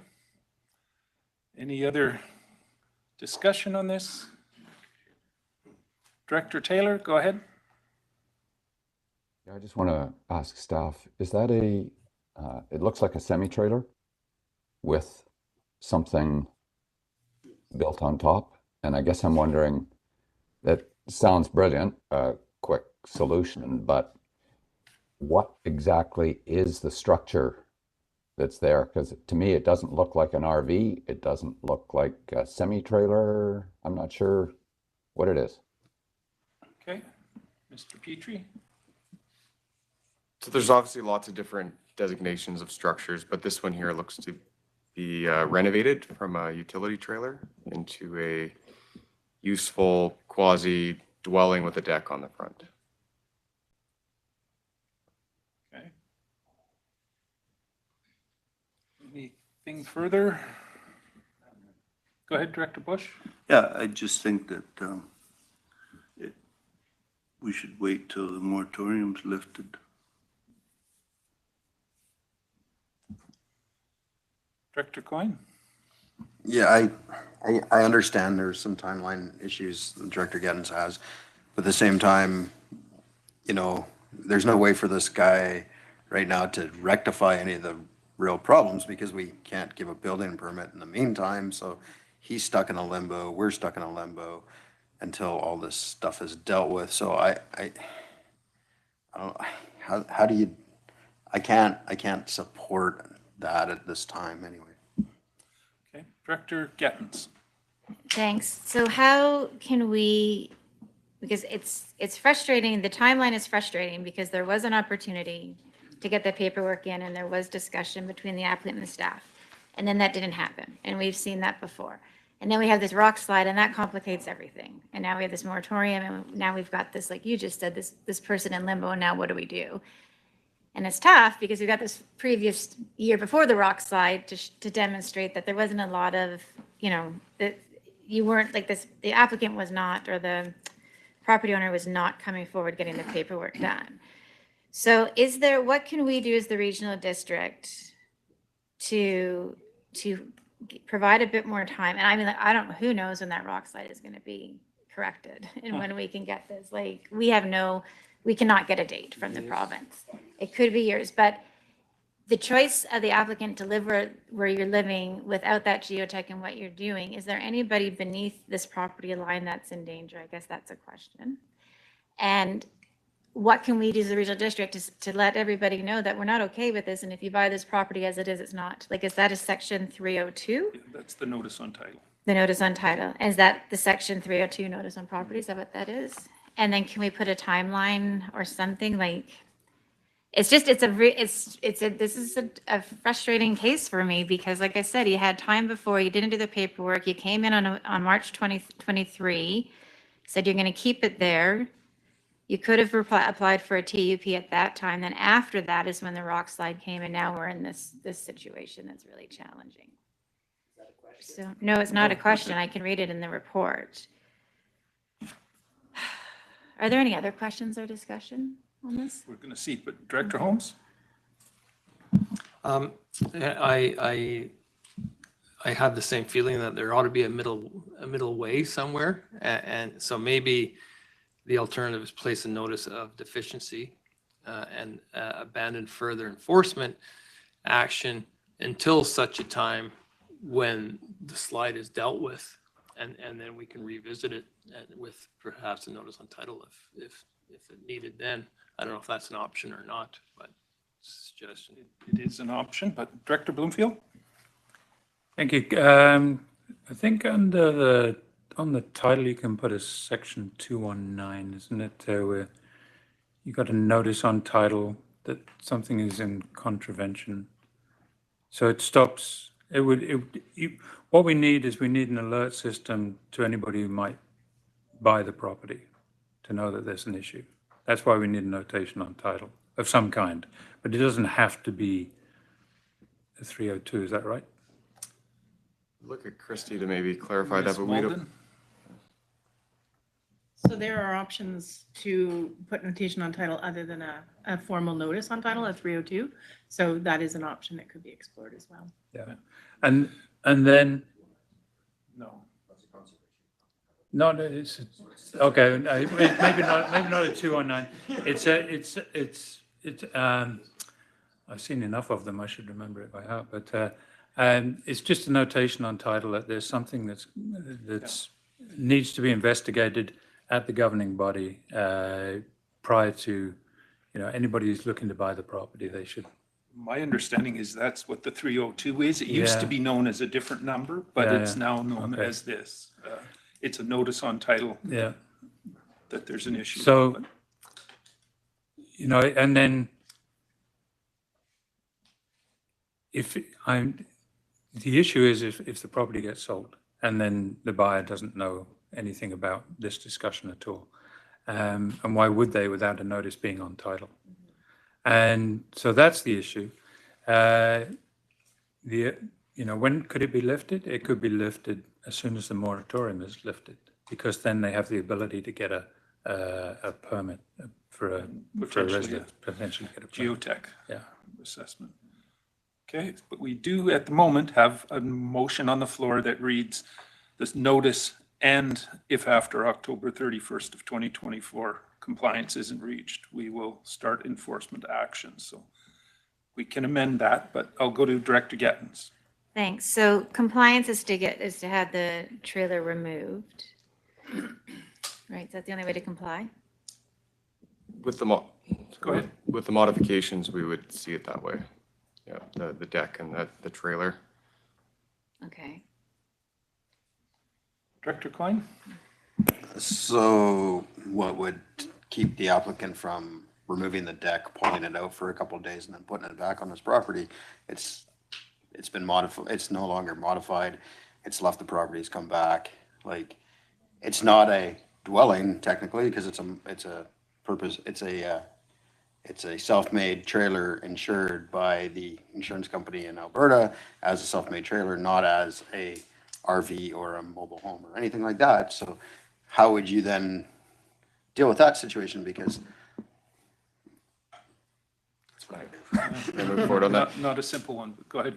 It gets complicated, but the certifications for the platform, the renovations inside, and the items that are installed to make it habitable, make it a dwelling, and require building permits. We don't know if the wiring's done properly. We don't know how the plumbing's been done. It does not meet a residential standard for a trailer, so people living in there haven't hit the minimum level of life safety based on Canadian standards to say that someone should be living in there, and for the regional district to potentially permit that.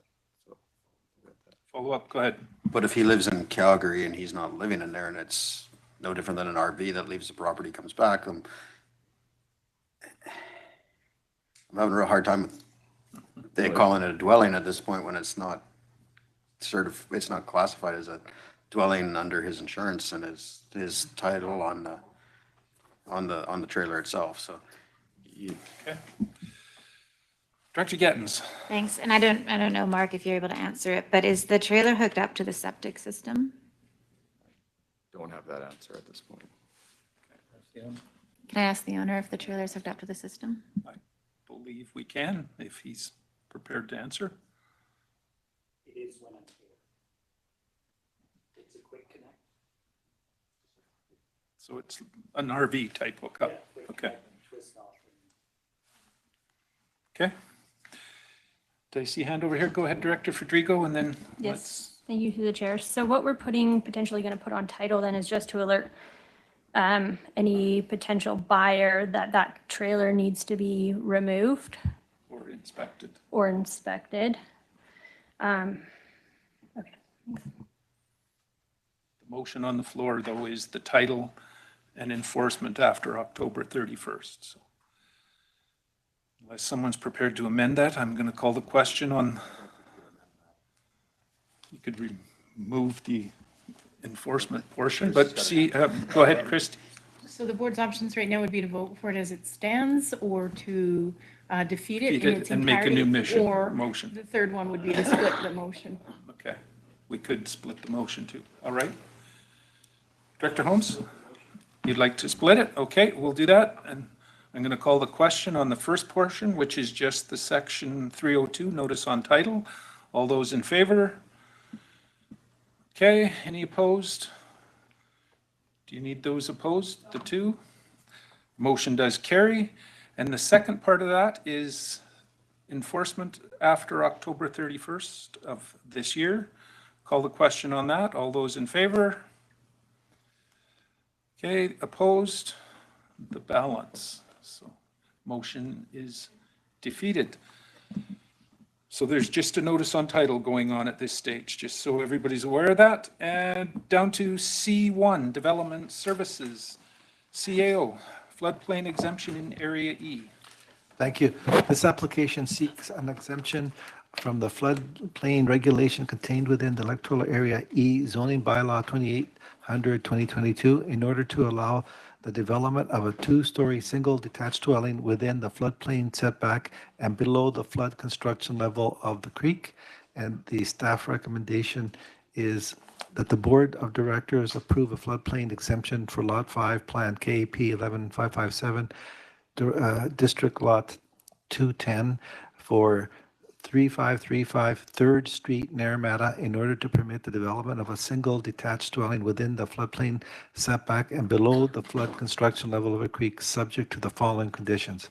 A statutory covenant be registered on title in order to save harmless the regional district against any damages as a result of the flood occurrence, and ensure the recommendations contained within the flood hazard assessment report dated July 17th, 2024, prepared by Mike Walsh, a professional engineer of Scamana Engineering Limited. Staff's here to answer any questions you may have. Okay, go to Director Federico. I'll move the administrative recommendation, please. Okay, you're moving it, seconded. Thank you, George. Any questions or discussion on this?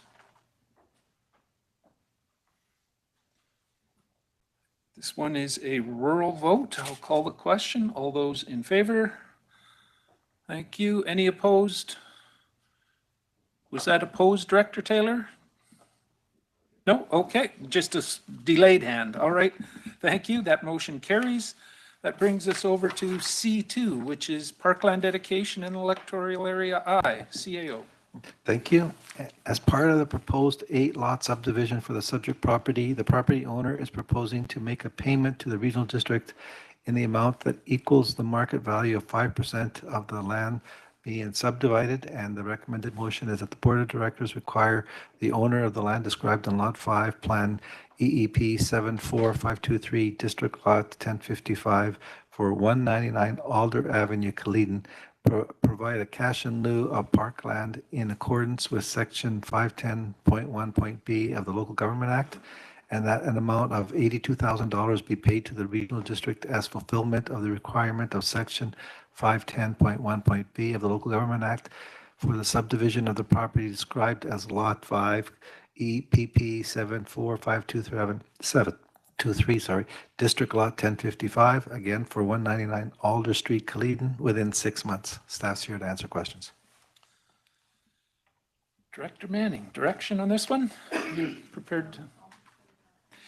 You're moving it, seconder for that. Thank you.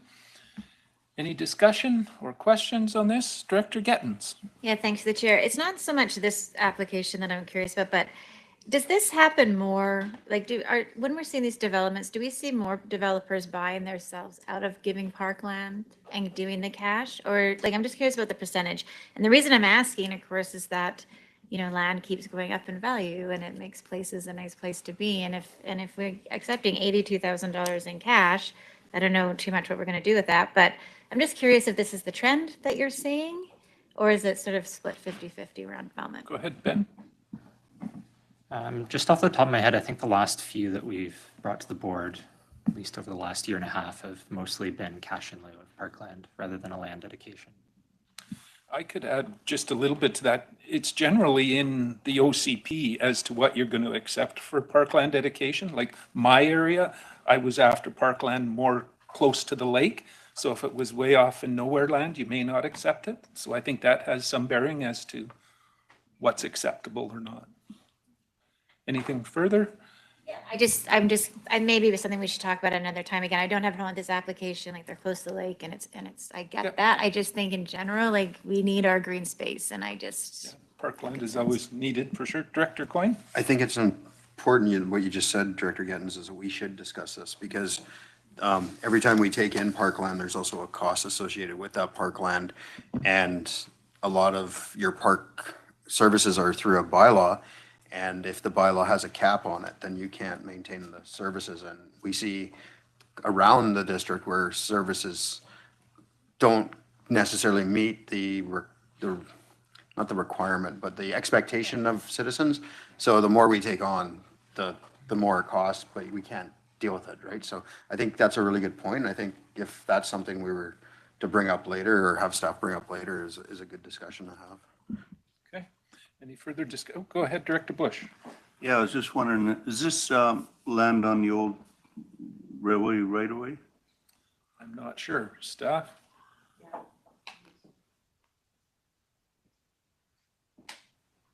I believe it was near it, yeah. Near it? I was just wondering if they could put in a trail and you call it a parkland. I'm not sure, unless it was actually around the park or the trail, it may not be agreeable, but go ahead. The Local Government Act is fairly prescriptive in what land and what monies can be collected for parkland. So in general, if it's a land dedication, it would be required to be part of the lands being subdivided. And if it's cash in lieu, then it's, I believe, 5% of the fair market value. Okay.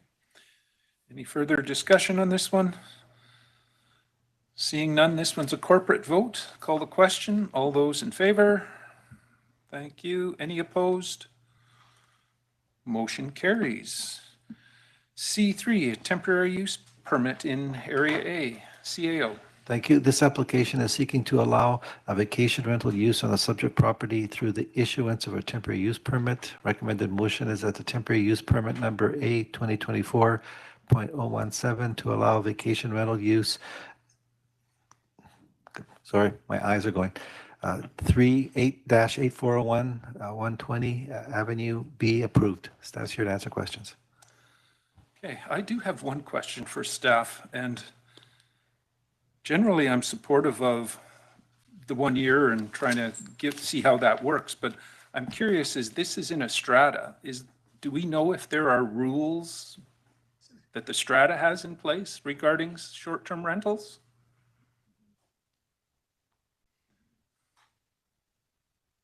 I know that it kind of discusses that I seen in one portion of someone's response, but I wanted to know if that's actually the case or not. It may be the case that a private strata has strata bylaws that could speak against allowing this type of use, but that information wouldn't generally be available to the regional district at the point that an application is submitted to us. And then as a follow-up to that was, if we were to give a temporary use permit, but it's disallowed by the strata, which takes precedence? Are we stepping over our bounds or not? It would be a civil issue between the members of that strata, whether they want to enforce or not enforce their own strata bylaws. Because generally I feel that we should kind of respect the strata rules, but not knowing them. Director Coyne? Would it be unreasonable to approve with, as long as it's allowed within the strata bylaws? Is that something we could do, or is that like getting into the muck too much? We put conditions on other things. I see her looking over to Ms. Malden here. I believe. Yes, we can do that with a TUP. We have put conditions on before. So this could be amended to be that it be approved subject to confirmation of strata rules. absolutely. Okay. If that's the case, I would like that motion made, if someone's willing to do that with those conditions. Moved, seconded, thank you. Any discussion needed? Director King, go ahead. Through the chair, how long is this temporary? Is it 1 year or 6 months or? It's Short 1 year, term. but go ahead, staff. Yes, this one would be for 1 year. Starting, say, as today if it got passed, or is it like the end of December? I believe it goes to the end of December. And then they have to renew it every year? Yeah, so they would get one season based on the dates that they've provided. And yeah, they would have to renew after that one season is completed. After that, though, the temporary use permit is 3 years, correct? Okay. Any further discussion? Director Fedrigo? Yes, thank you, Chair. Just looking at the feedback that's come through and that they are a gated community, I have some concerns that now, as stated by some of the residents, you're going to be handing out a passcode to who knows who coming through. And, you know, it sounds like most of them are there full time and that this is their kind of quiet little oasis, and to have these people coming through. So I'm not comfortable and won't be supporting that. And that's kind of why I think I'm supportive of it, if and only if the Strata is in favor of it. My suspicion is they aren't, but without knowing that, that's where I would lean. So I seen a hand on Director Taylor waving. Go ahead. Yeah, the thing is, for the Strata to pass a rule, a bylaw, they'd need a 3/4 vote, I understand. So they would need 6 out of the 8 people to vote to restrict against short-term rentals. They presently have complaints from 4. Yeah. My suspicion is, though, that there's probably already something in place. And we'll find that out. Any other discussion? Seeing none, this one is a rural vote. I'll call the question. All in favor? Thank you. Any opposed? Director Fedrigo? Motion does carry. C4, temporary use permit in Area C, CAO. Thank you. The purpose of this report is to seek direction from the Regional District Board regarding a request from the applicant for a 6-month extension, which would be April 3rd, 2025, to obtain the necessary approval from the Ministry of Water, Land, and Resource Stewardship to carry out the proposed outdoor storage use.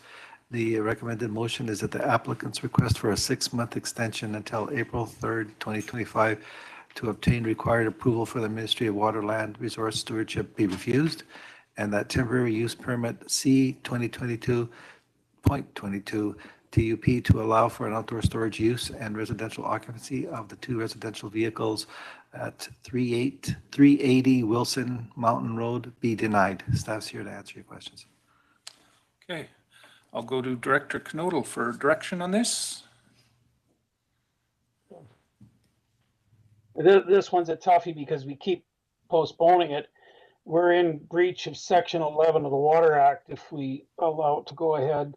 So I'm going to have to support the administrative recommendation. Thank you. Okay, so you're moving the staff recommendation. Is there a seconder for that? Seconded? It's on the floor. Generally, when we make a motion to refuse or deny an application, we ask if the applicant is in the room and wants to speak to it. Is that you, sir? If you want to, you're welcome to come up and address the board.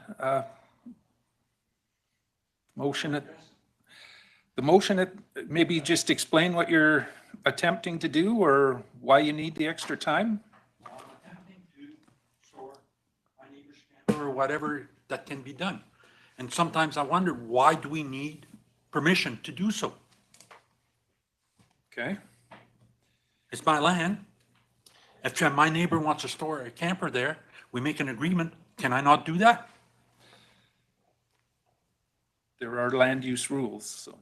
Well, land use rules. What's the use of the rule? What's the use of the land? If you can't use your land to support yourself, what's the purpose of having land?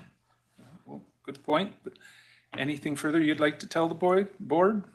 And there's also, we bought the property. It's ours, And there's something, just like you were talking about, a notation on the title? registry. And I don't know, it was registered in 2004, and I phoned RDOS here to see what it was, and I still have not got anything on that. Okay. Anything else you'd like to tell the board before I turn it back over to them? Sometimes, and then one of it is, okay, I did not know that I could not landscape my own land. Can we not landscape? Depends on the All landscaping. of a sudden, here we are, right? Here we are. All right. Any questions for the applicant?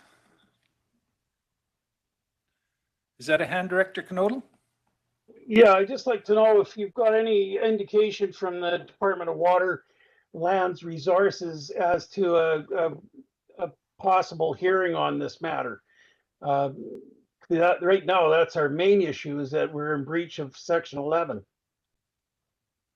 I've not heard anything. Not heard anything. Okay. Anything further, Director Coyne? Question?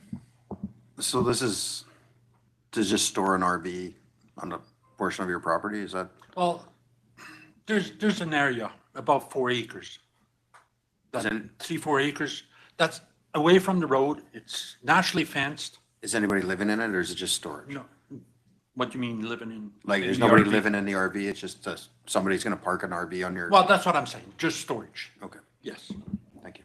Okay. Any other questions, Director Fedrigo? Thank you to the chair. So how many buildings and how many RVs are stored on the parcel Stored right now? that are on your parcel? On my parcel right now?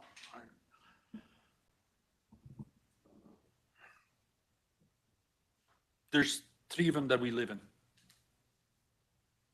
There's my girlfriend's mom and dad, the original owner of the property, still there, and myself, and then so there's 5 of us living on the property in 30 acres, and we're living in motorhomes.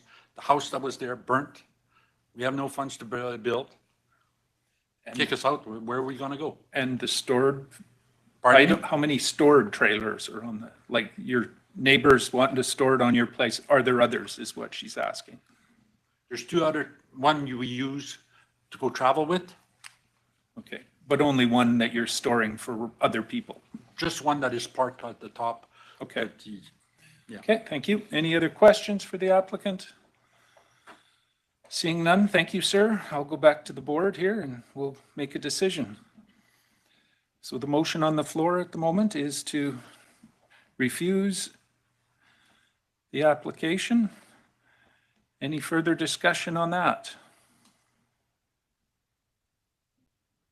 Director Knodel, do you want to speak to it? Yeah, I just got to make it clear that our problem right now is going in breach of Section 11, which puts the board in a bite. And that would have to be cleared up before the storage, the open air storage could be allowed. There's a burden to keeping the postponing, so I'm looking to see it withdrawn and brought back after the resolution to the Section 11 problem. That's our bind. It's sort of like going against the LC. We're bound not to be able to do that. So, you know, to have it, to keep postponing becomes a burden to us in another way. So if it's withdrawn, brought back at completion, that fits our bill the best. So that's my direction at this point. Okay, Director Fedrigo? Yes, thank you. Can we split this motion in 2 then? Can we deal with a 6-month extension if that's where that hang up is? And then what the thoughts are on the outdoor storage and the recreational vehicles as residential?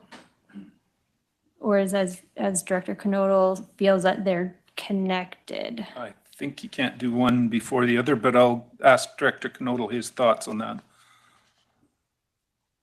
I see them as being connected. So splitting it might muddy the waters even more at this point. Okay, Director Federico? Yeah, follow up to that. Then my concern though with this is that if there are families that are residing in the rec vehicles, that if we deny that, then as mentioned, where are they going to go? So my concern is around the housing of those that are on that parcel. I'm fully, looking at and understanding what's been done to the land.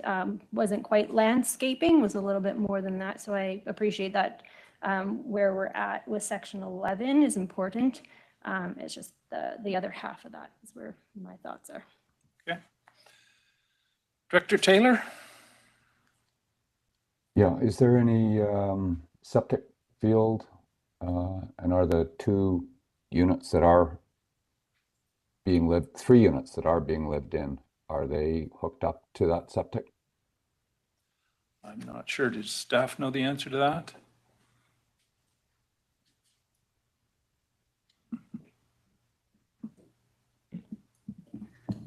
No, I don't know the answer to that. Okay.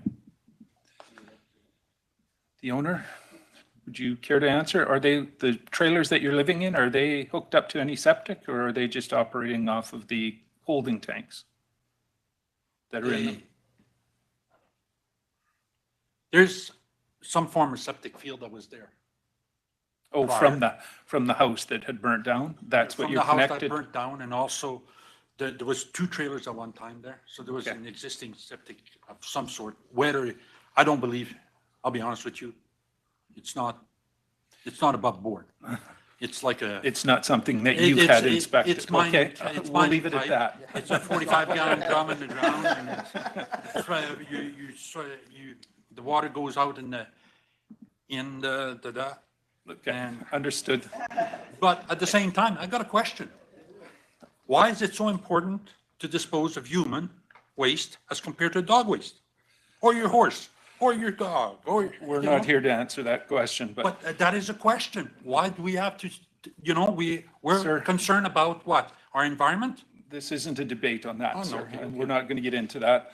Director Taylor, anything further? No? Director Knodel, I thought I'd seen a hand, or are you okay? My understanding was the septic was the old trailer septics.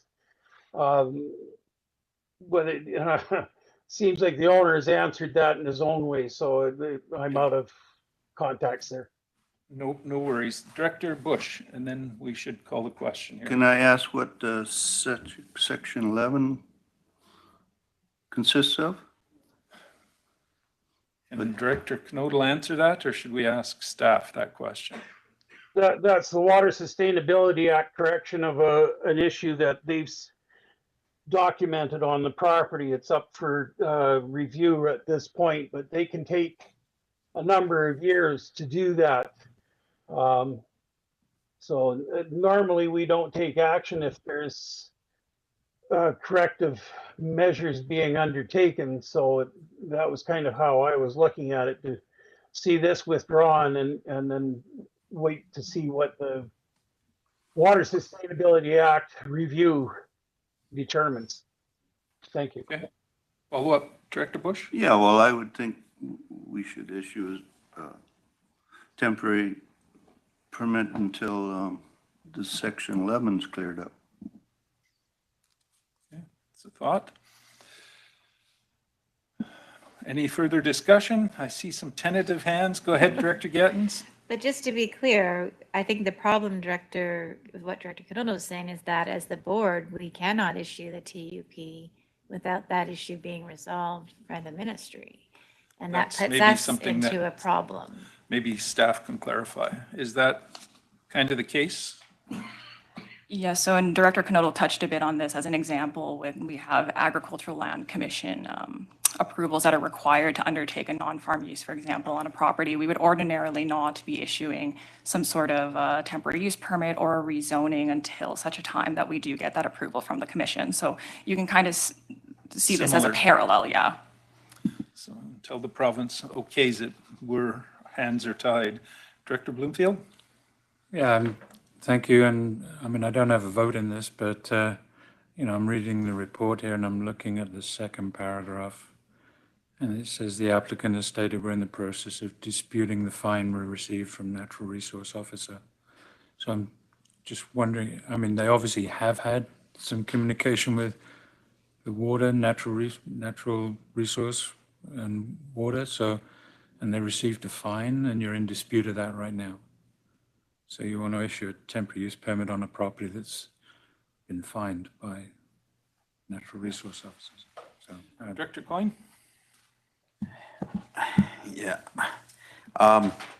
Director Connell's mentioned something about taking it off the table until later. I don't know what an appropriate timeline would be, but I mean, we're in the middle of an election, so there's not going to be a lot happening there.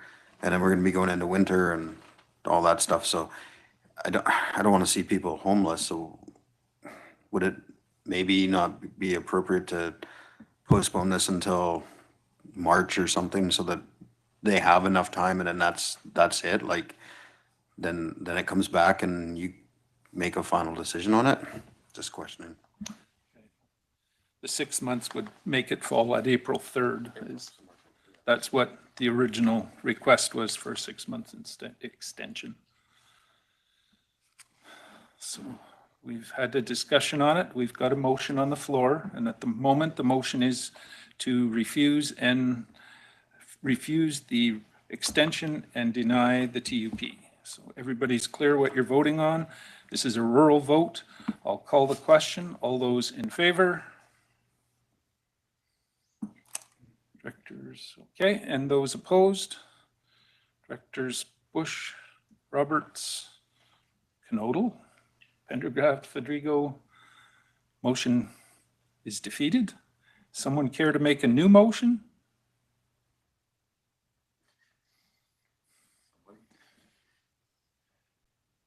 Director Bush, you want to move with this?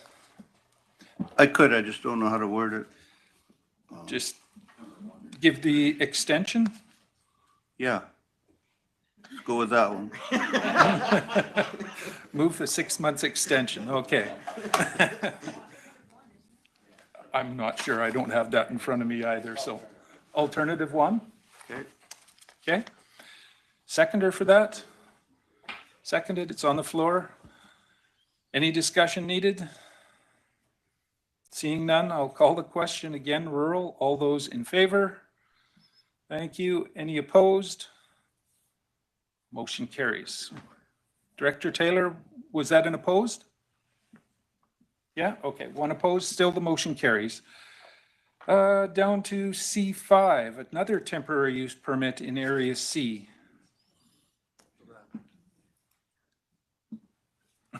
CAO.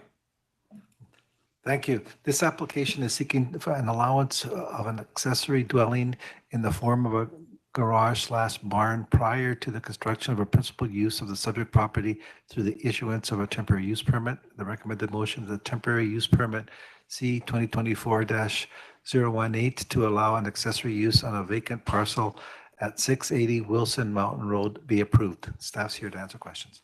Okay, go to Director Knodel on this one. Direction? Administrative recommendation.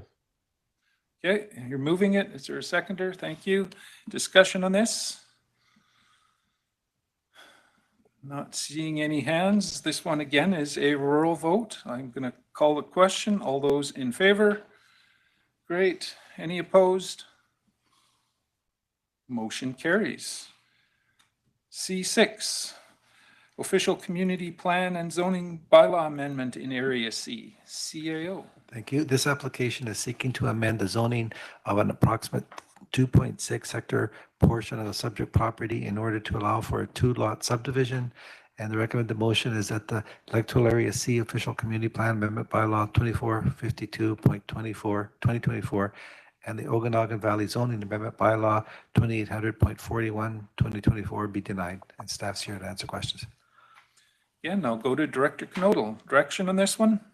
Yeah, I'm moving the alternative. Would it be allowed? Okay, so you're moving alternative. It's seconded. It's on the floor. Any discussion on this?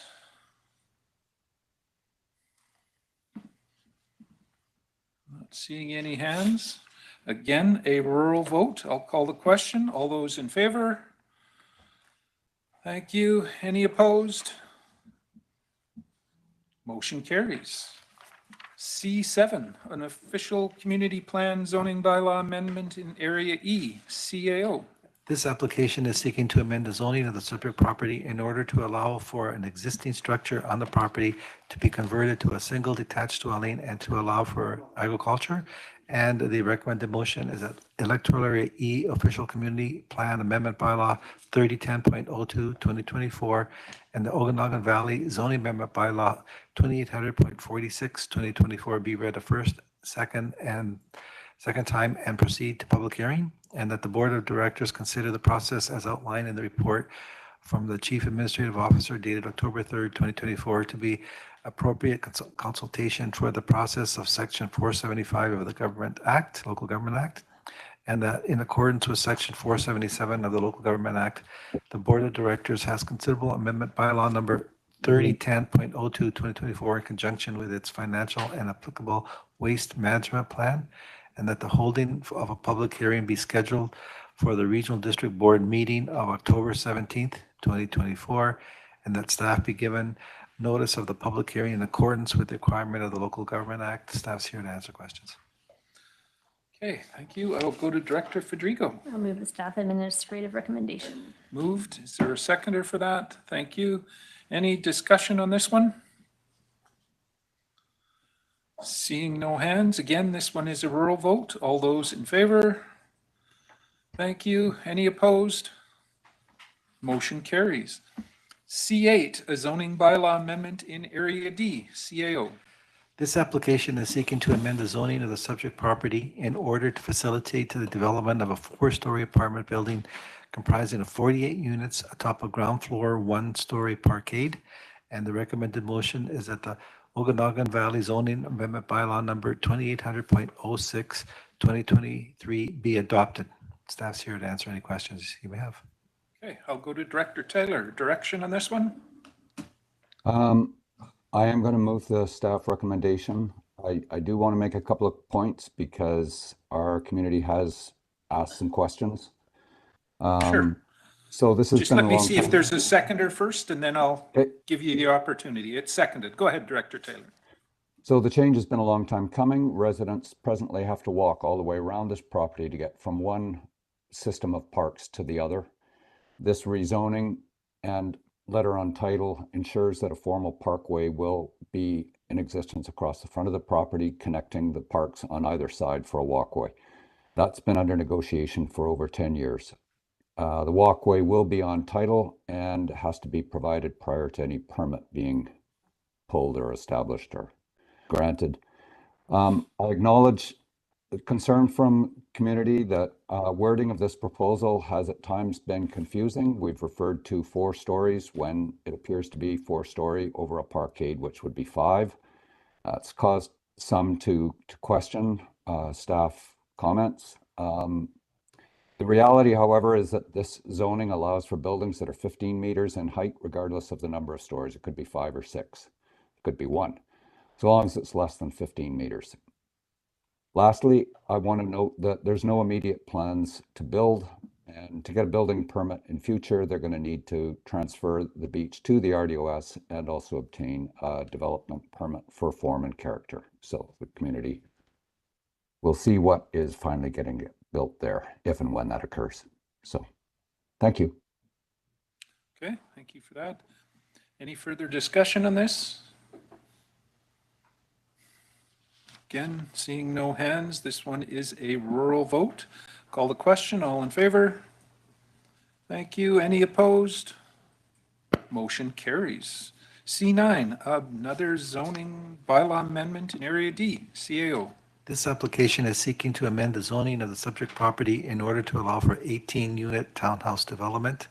The administrative recommendation is that the Okanagan Valley Zoning Amendment Bylaw number 2800.40, 2024 be adopted. Staff's here to answer questions. Again, Director Taylor, direction on this one. I'll move the administrative recommendation. Moved, seconded. It's on the floor. Any discussion? See a question here, Director Coyne? Is this over by the auction And then, Correct. okay. So in Kelowna, when they did this around the feedlot there was a lot of objection to the feedlot. Is this gonna be the same sort of thing for the auction later on down the road? Director Taylor?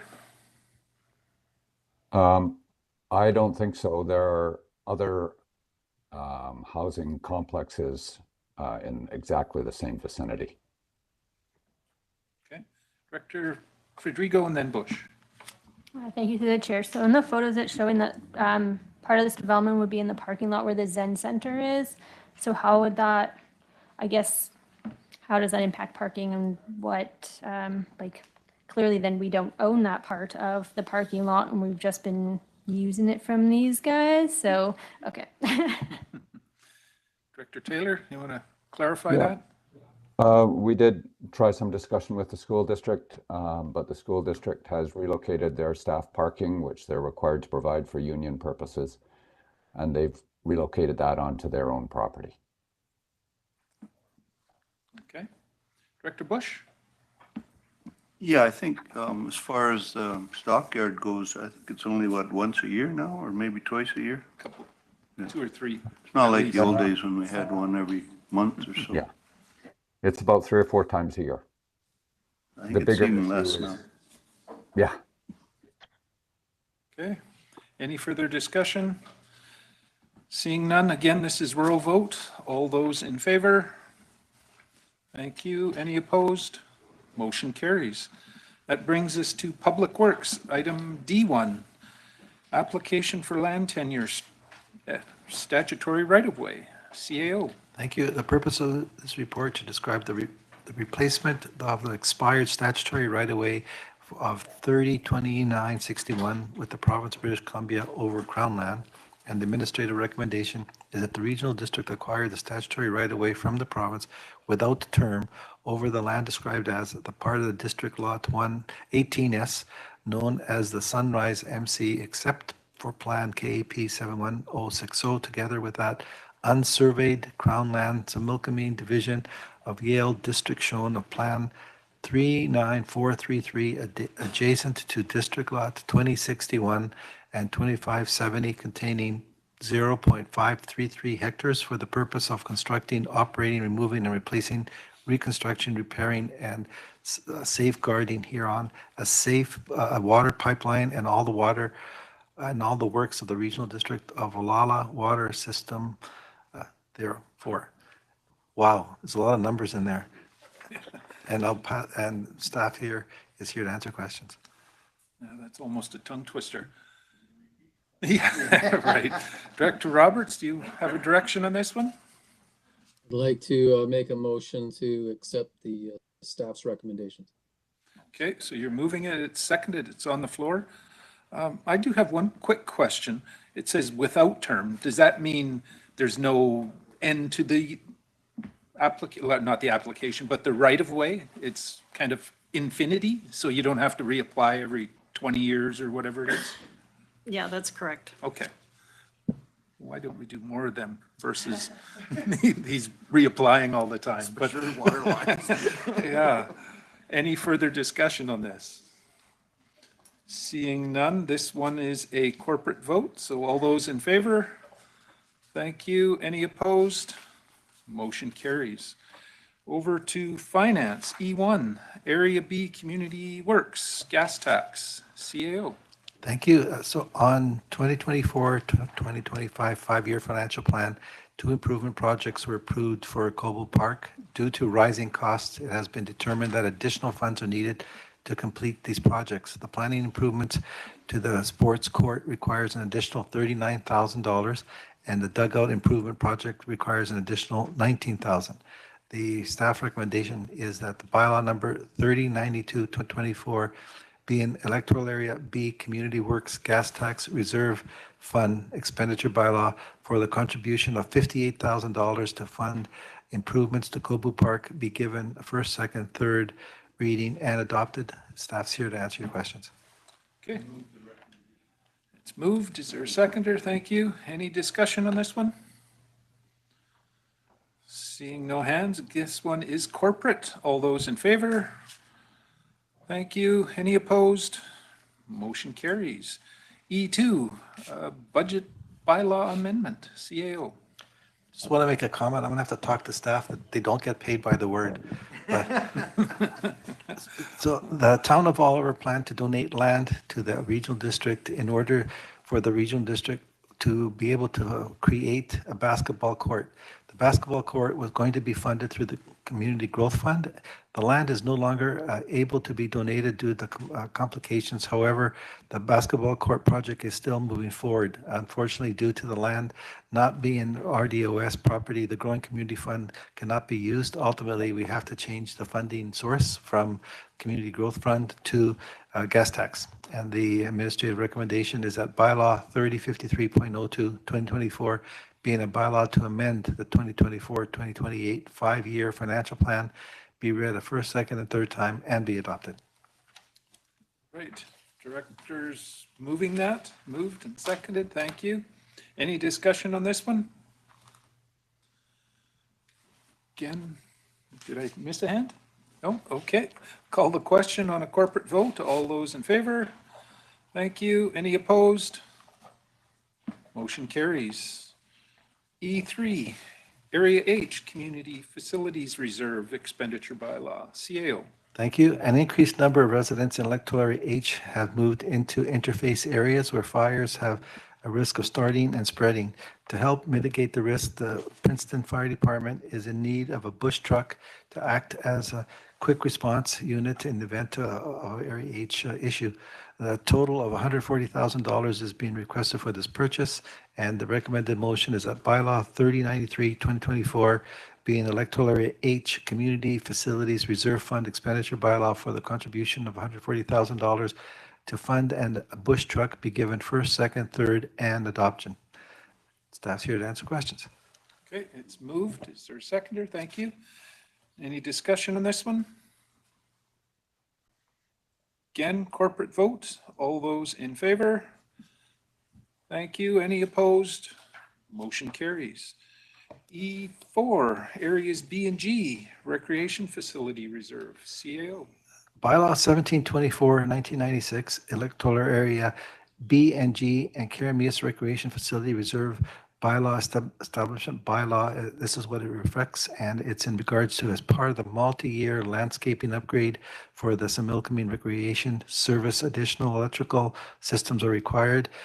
Installation and upgrade accessible pathway, lighting, electrical use, and chargers. So the recommended motion for these expenditures is that bylaw 3088-2024 being a bylaw to authorize an expenditure of $10,000 from the electoral area BG and Karameas Recreation Facility Capital Reserve to fund the purchase of the upgrading transformer for the Similkameen Recreation be given for second, third, and adoption. Direction on this one? Moving it. There's seconders. Great. Any discussion? Director Roberts, go ahead. Again, thank you, and through the chair. Just important for us to maintain the momentum on accessibility, and that, you know, the real importance is when you have a facility such as ours to that, you know, we're able to make it accessible to all people, and lighting and a lot of the different areas in regards to the issues and grants that we've also got in regards to EVs. It's a small amount. It's always seems to it's always going to be something, but at least this one here is you know, an easy way forward. It's just unfortunate. Seems to be another addition as usual, but it is in our reserves. But thanks. Okay. Any other discussion? Seeing none. Again, corporate vote. All those in favor? Thank you. Any opposed? Motion carries. E5, Area C Community Works, CAO. And you're correct. This is regarding the Community Works Fund redistribution or change of funding. This project was originally funded by the Community Growth Fund and 2024-2028 5-year financial plan. It has since been determined that the project does not meet with eligibility of using that fund. So the recommended motion is that bylaw 3091-2024 be in the electoral area C Community Works Gas Fund reserve expenditure bylaw for $100,000 to construct the basketball court in Oliver be given first, second, third reading and adopted.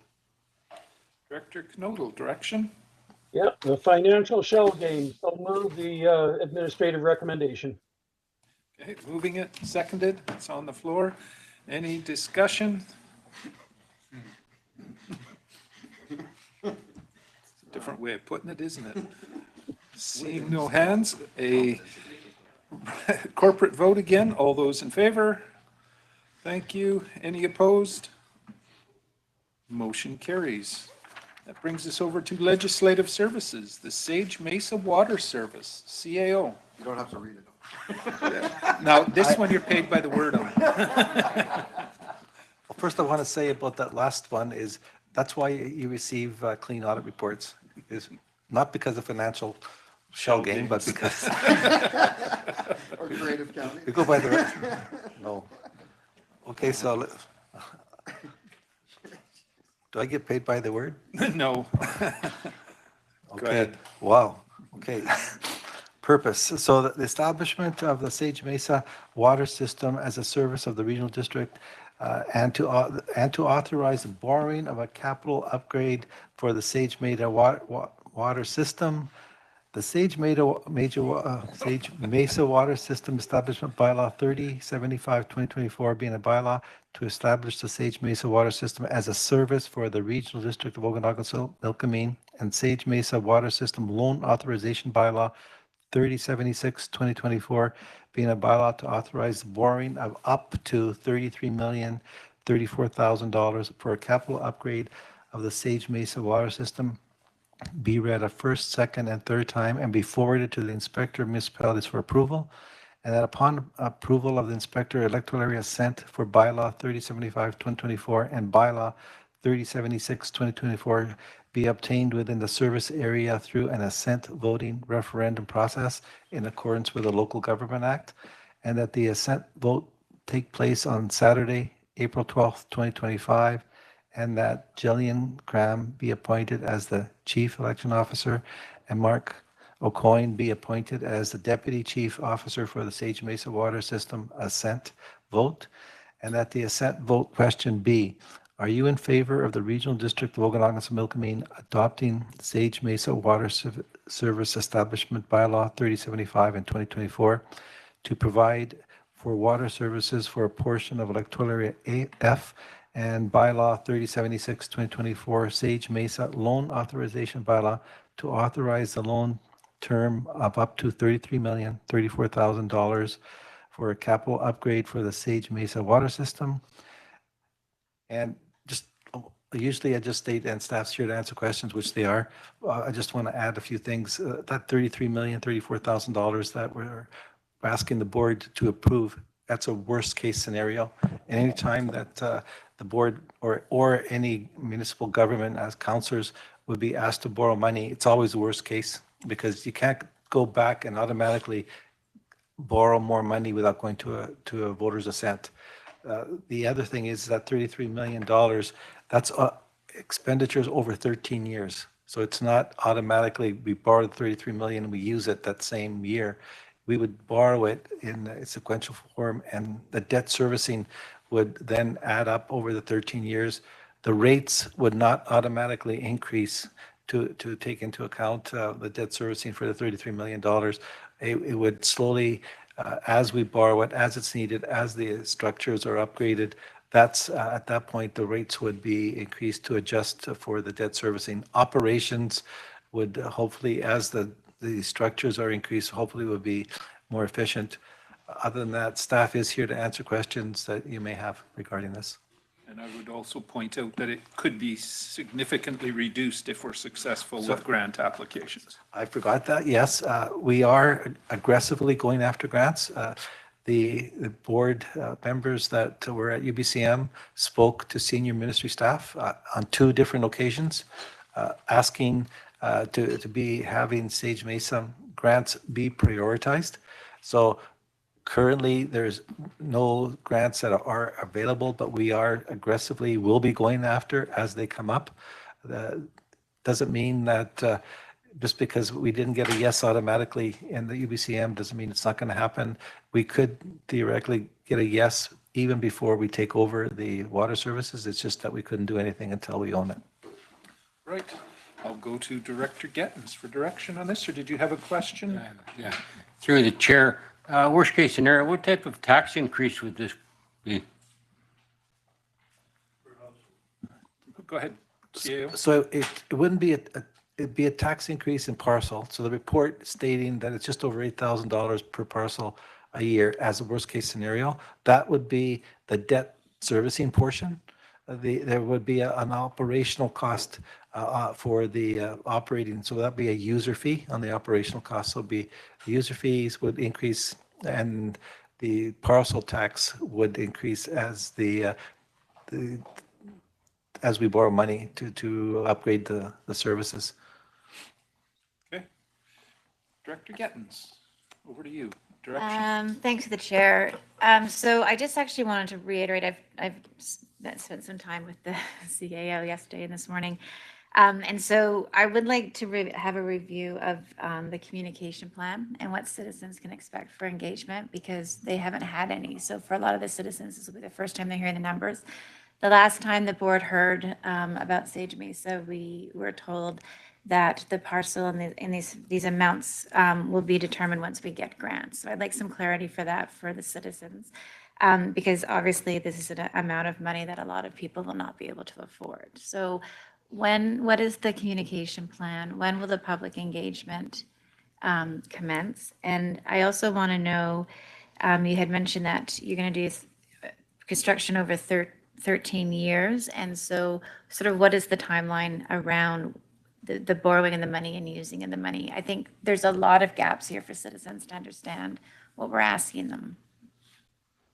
For the communication, I'll ask Lisa to come up and maybe she can help with that, or is that? So with respect to the communication plan, we should have something, I believe we'll have information coming out of the department to have a plan released for next week.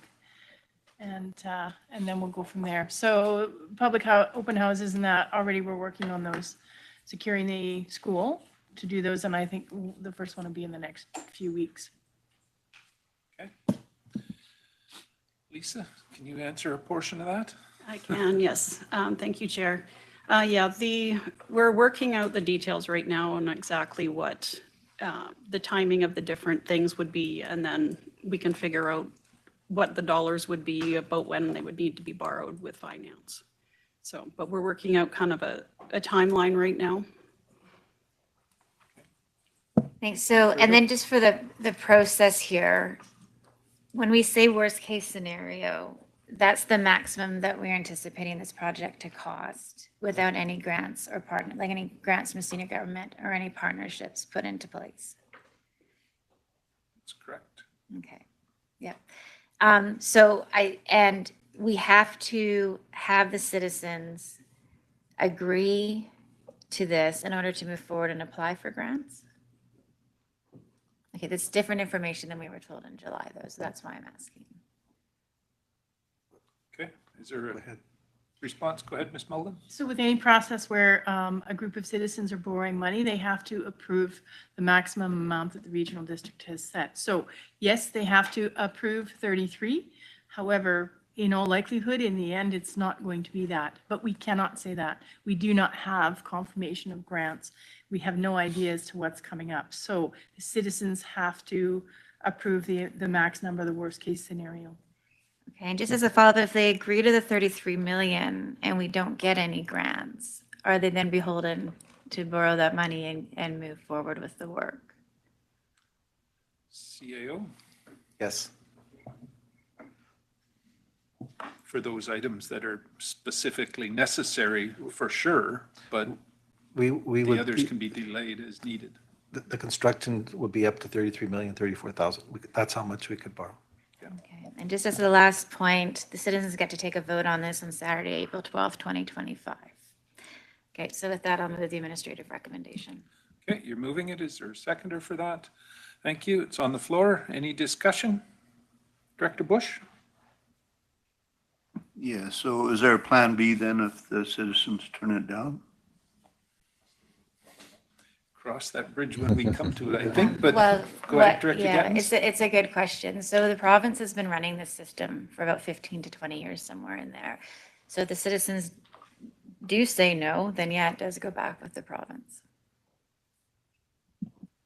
Okay, any further discussion? Director Taylor, I see a hand. Go ahead. Yeah, I wonder if staff could tell us which of the projects are included. Like there were 3 chunks of project work. There was some common work, then there was either a water treatment plant or going with the West Bench supply, and then there was a whole bunch of extra pipe in the ground. So which of those 3 options is included in this 33 million?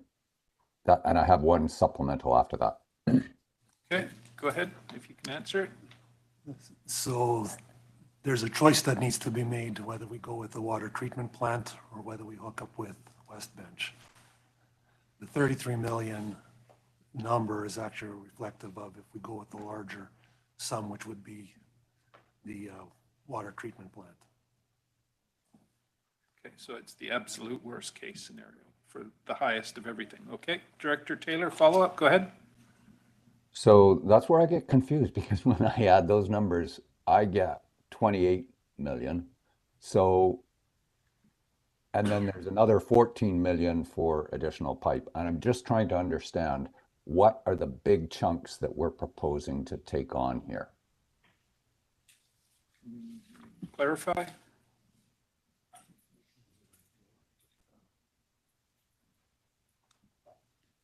So the water treatment plant is one of the largest chunks in there. And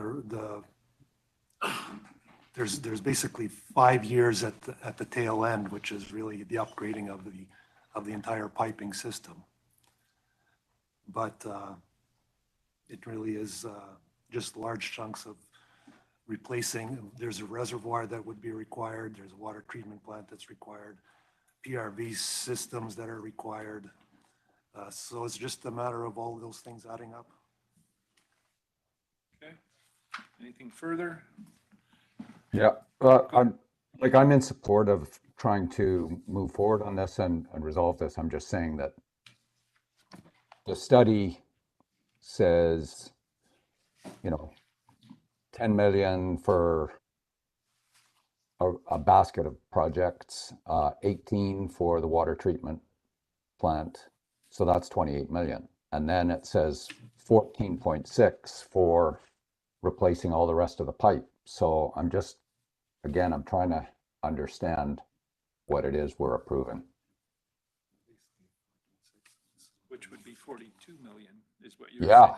Yeah, that's 42 million. So if we're replacing all that extra pipe, we're not doing this other stuff? Okay, can that be clarified?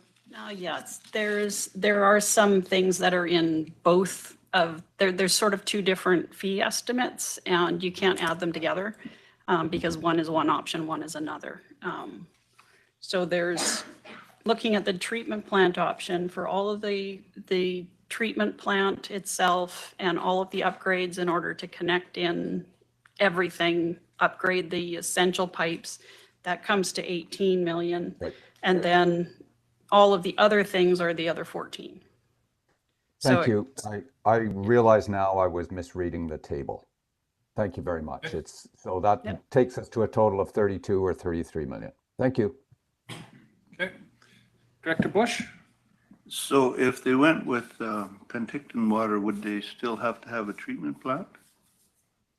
I don't believe so, but see where it goes.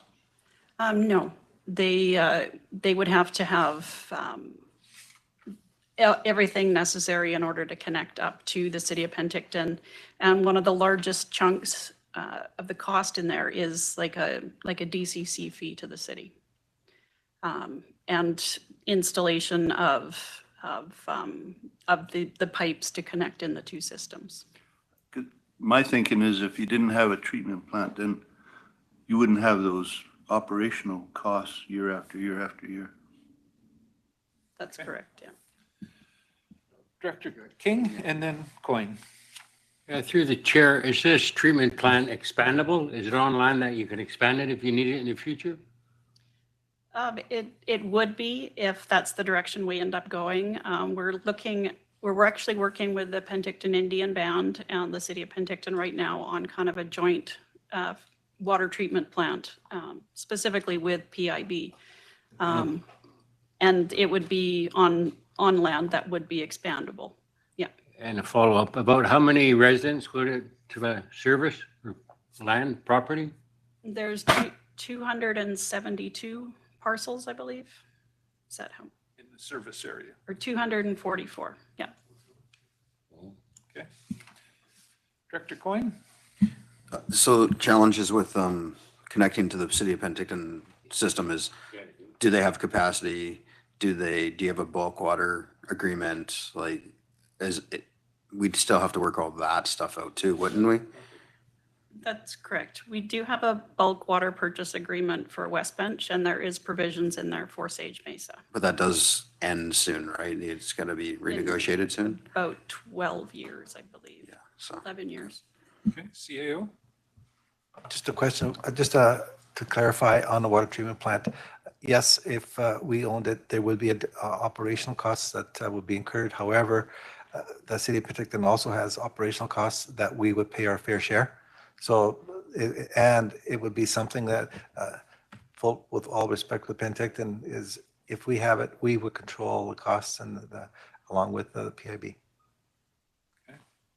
Any further discussion? I'll go to Director Gettins and then Holmes. Thanks. Just there was a discussion or a comment made that we'd have to make a decision between hooking up to West Bench in the city or building a water treatment plant. Who makes that decision and when? Staff? Right now, we're working with the Penticton Indian Band to do a feasibility study to see if this combined facility is even an option. Once we know that, then we'll bring it to the board and the Penticton Indian Band Council, and it would be Make a decision. it would be you to make a decision. Yeah. So as a follow-up, will that information be available before the vote on Saturday, April 12th? Potentially not. Why are we saying April 12th? So that's the date that we've designated to conduct the process based on the timeline of approval of the bylaw from the ministry to the time that we have in order to conduct the process. We can stretch that out and not send the bylaw down to the ministry and not start the process, or the ministry can hold it at third. If that's what's determined, this date is up for, discussion and decision today. It can stretch out to any time the board feels is appropriate. But if we take it to the ministry and get approval, then we have our clock starts. If we take it to the ministry and have them hold it, you'd probably be looking at several years of holding it though, so.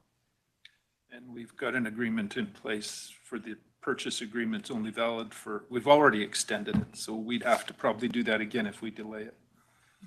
CAO? I just want to add, the reason we're giving you the worst case scenario is because we don't know which one it would be that ultimately the board would choose from. So if it's the worst case scenario, then hopefully if the board will choose the lower of the two, and it's going to be lower.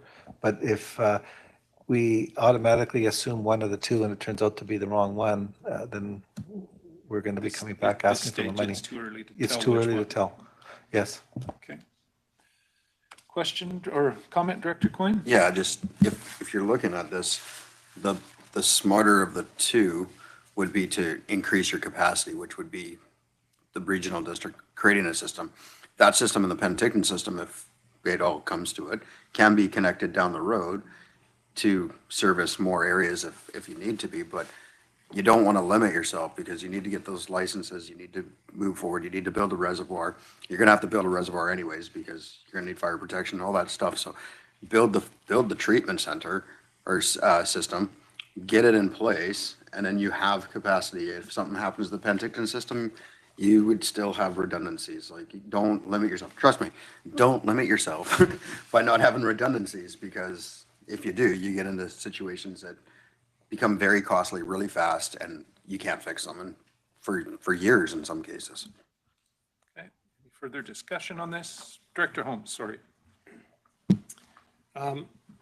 You know, we have all these questions to the board, so we have to expect the voters are going to have the same questions. And Absolutely.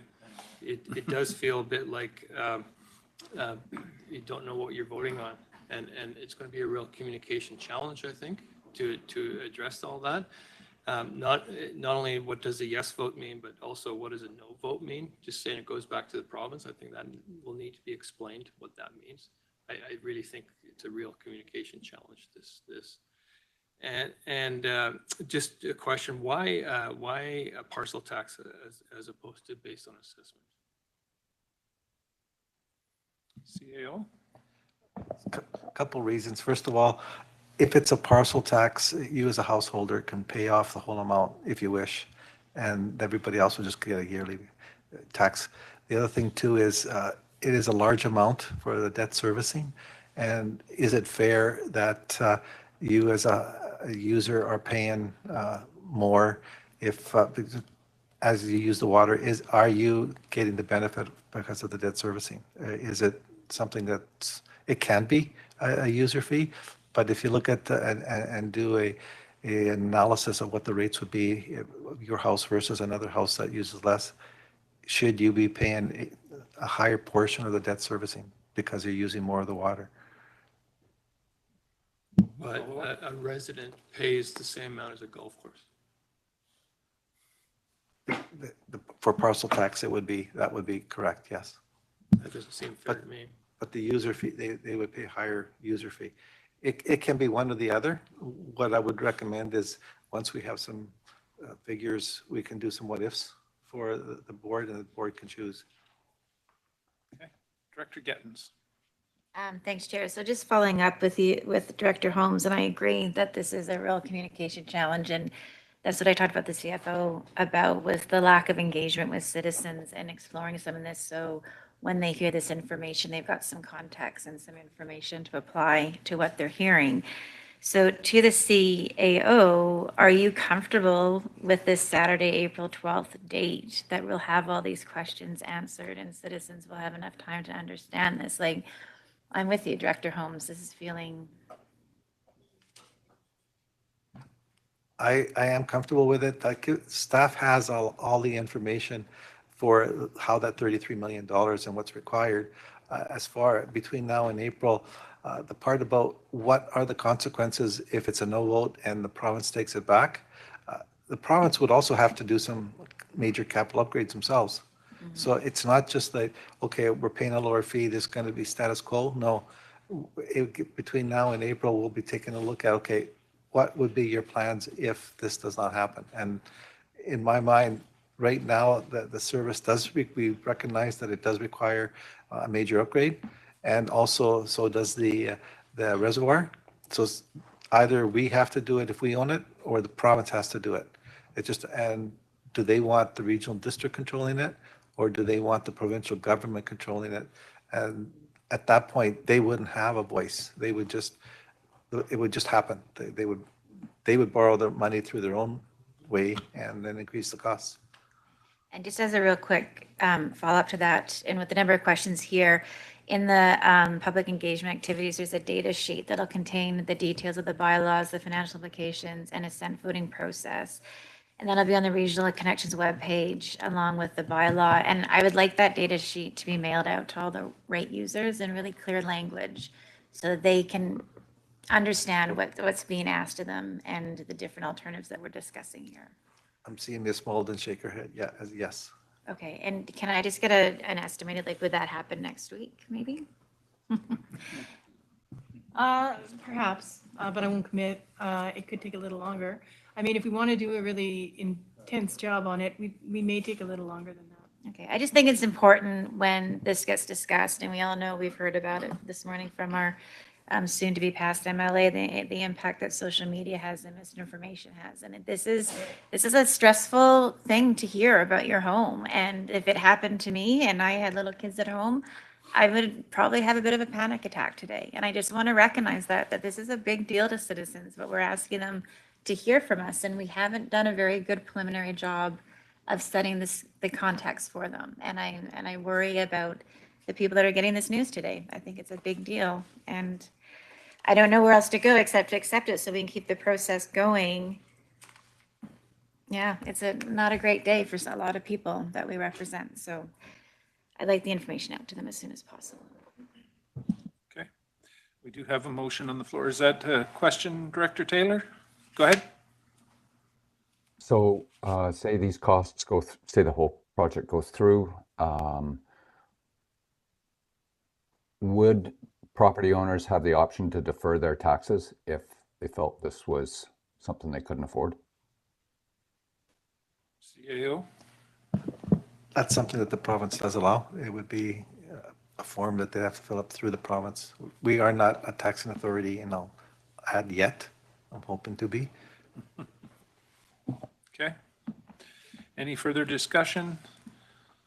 Seeing no hands, we've got the question on the floor to move forward with this. All those, oh, this is corporate, by the way. All those in favor? Thank you. Any opposed? Motion carries. F2, RDOS Business Licensing, CAO.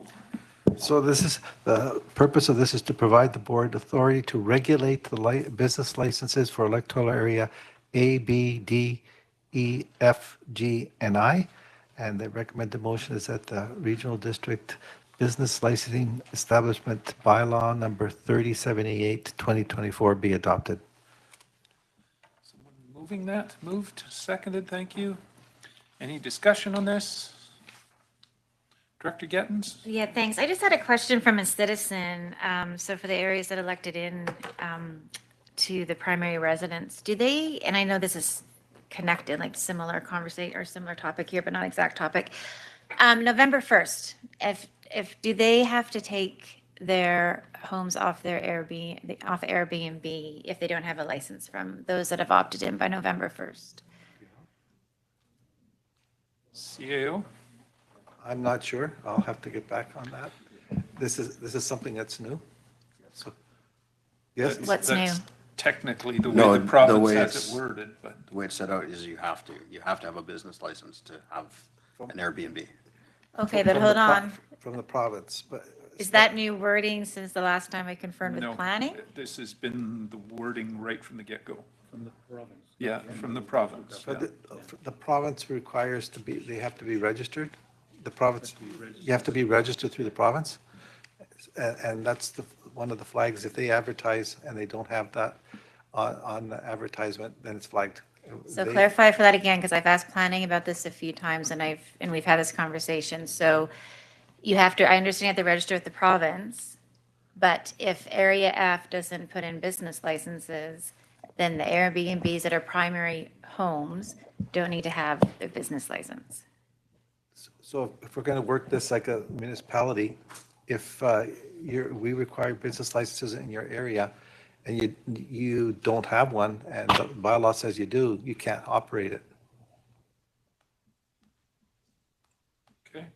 And just to let the board know is we're ready we have the software ready, the staff's trained, and we're ready to start having the business licenses as soon as we need to. Okay, Director Fedrigo and then Bush. Yeah, thank you through the chair. So the way that I read it is that if your municipality or local government has a business license, then you have to have one to be able to post.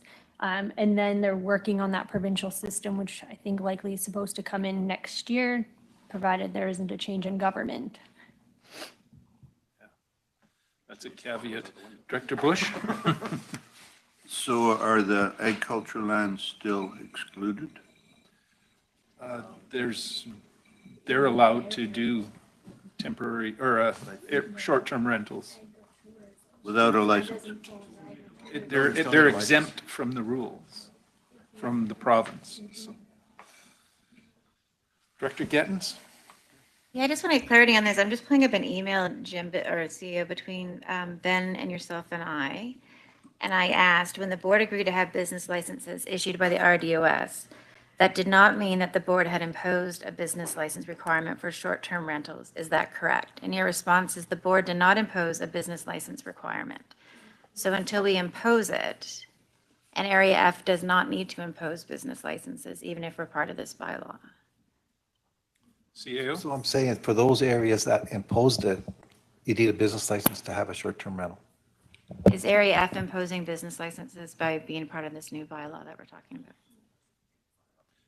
Only if you continue. Go ahead, Ms. Mullen needs to clarify. So this bylaw in front of you today is the service establishment bylaw. It gives you the authority in your areas to impose a business licensing scheme. The scheme is not developed yet. That's the next step. That's the regulatory bylaw. And that's what each area would have to comply with and be responsible for putting business licenses or TUPs or whatever is determined for that area. And from what we saw, each area had different preferences. So that's what has to come next to the board. The one today is simply to give authority for business licensing in your area. If your area chooses If to your go area that route. chooses. So for Area F, chose this Yes. Peninsula residents, do Area F citizens need to take their short-term rentals down as of November 1st? And that I would have to check from the province. I haven't been fully immersed in the planning aspect of it, but again, that is going to depend a lot on what that regulatory bylaw, that scheme looks like. And that's where that needs to come forward very soon if we're going to, be in place for November 1st. So that's something that is a focus of many different departments in the organization just at the moment. Okay. Did you have anything further, Director Bush? Any further discussion on this? Not seeing any hands. This one is a corporate vote. All those in favor? Thank you. Any opposed? Motion carries. F3, Chain Lake Shinish Creek Diversion and Dam, CAO. Thank you. So this is to provide for the repair and maintenance of Chain Lake Shinish Creek Dam and Diversion. The recommended motion is that the Chain Lake Shinish Creek Service Establishment Bylaw 1382.01, 2024, and Chain Lake Shinish Creek Land Loan Authorization Bylaw 3063, 2024 be read a first, second, and third time and be forwarded to the Inspector of Municipalities for approval, and that electoral area for bylaw number 1382.01, 2024 and bylaw 3063, 2024 be obtained through a petition process in accordance with section 402 of the Local Government Act. Staff's here to answer questions you may have. Moved. Is there a seconder for this? Seconded. It's on the floor. Discussion. Go ahead, Director Coyne. This is a long time coming, but I have a couple questions, and that's, did you guys set a service area? Is it just around the lake, or did we go further than that? Anybody? Go ahead, Ms. Mulden. So the service area, based on an inundation study, is the same one that was there previously. So we are not creating a new service area. We're amending the existing one just to amend the scope. Just the Shinish Creek diversion Just the group? diversion one, yeah. Okay, so that's a pretty small area. Yeah. Okay. Do we have a plan B? No. Lisa. Let Lisa answer that maybe. Go ahead. Thank you, Chair. Yes, we do have a plan B, and that's to decommission the dam. So then it goes to the lake. And there was no way we could include all of the Hayes Creek system on this, because it does impact the entire Hayes Creek system.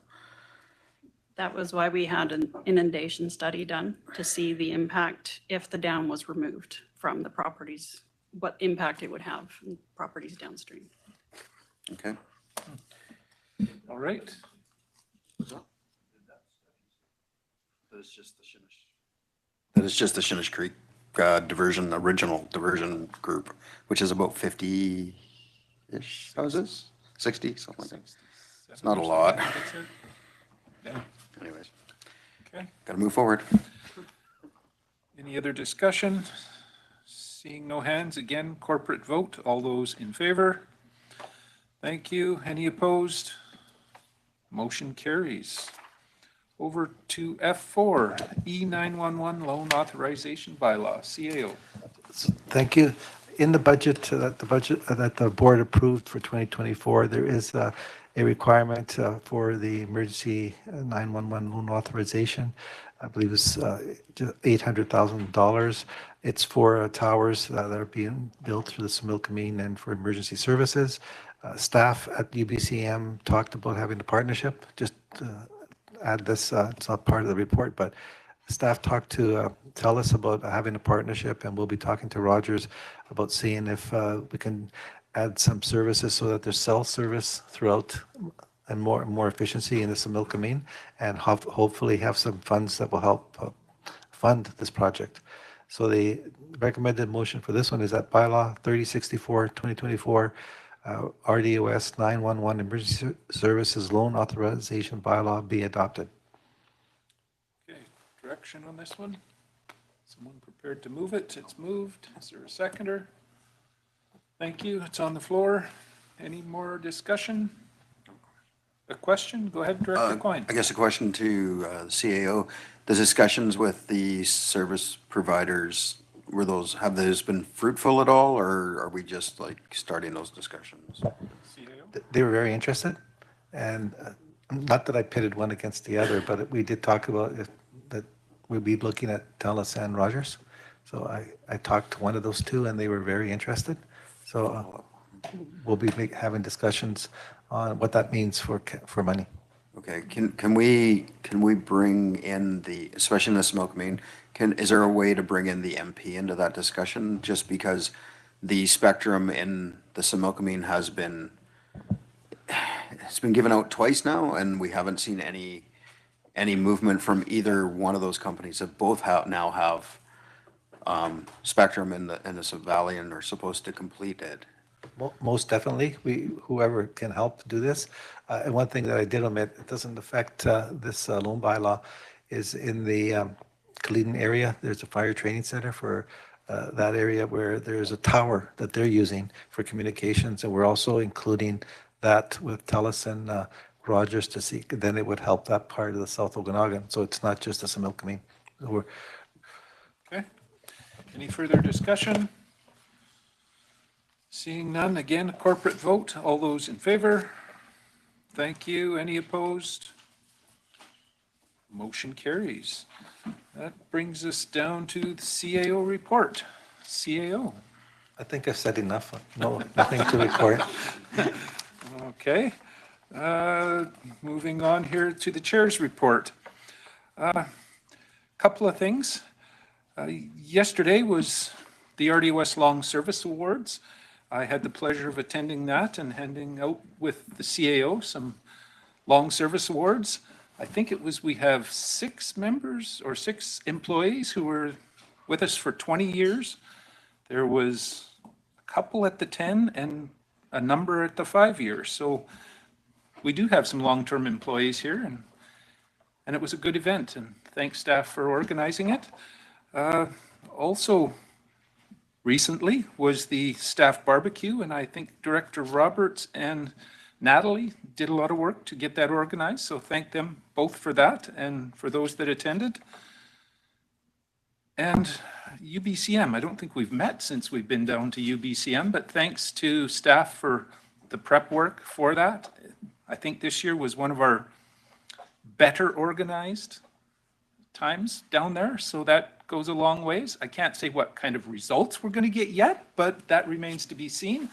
But it's a much appreciated, the efforts that were put in down there, and thanks Jim and Christy for attending. I think that's it for me. Director's motions.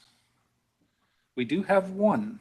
Director Taylor had a motion that he had made. Do you want to deal with that one now, Director Taylor?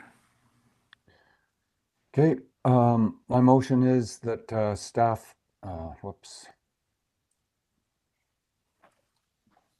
that staff identify options and propose next steps in discussion with the area Parks and Rec Commission for the property at 605 Willow Street, Okanagan Falls.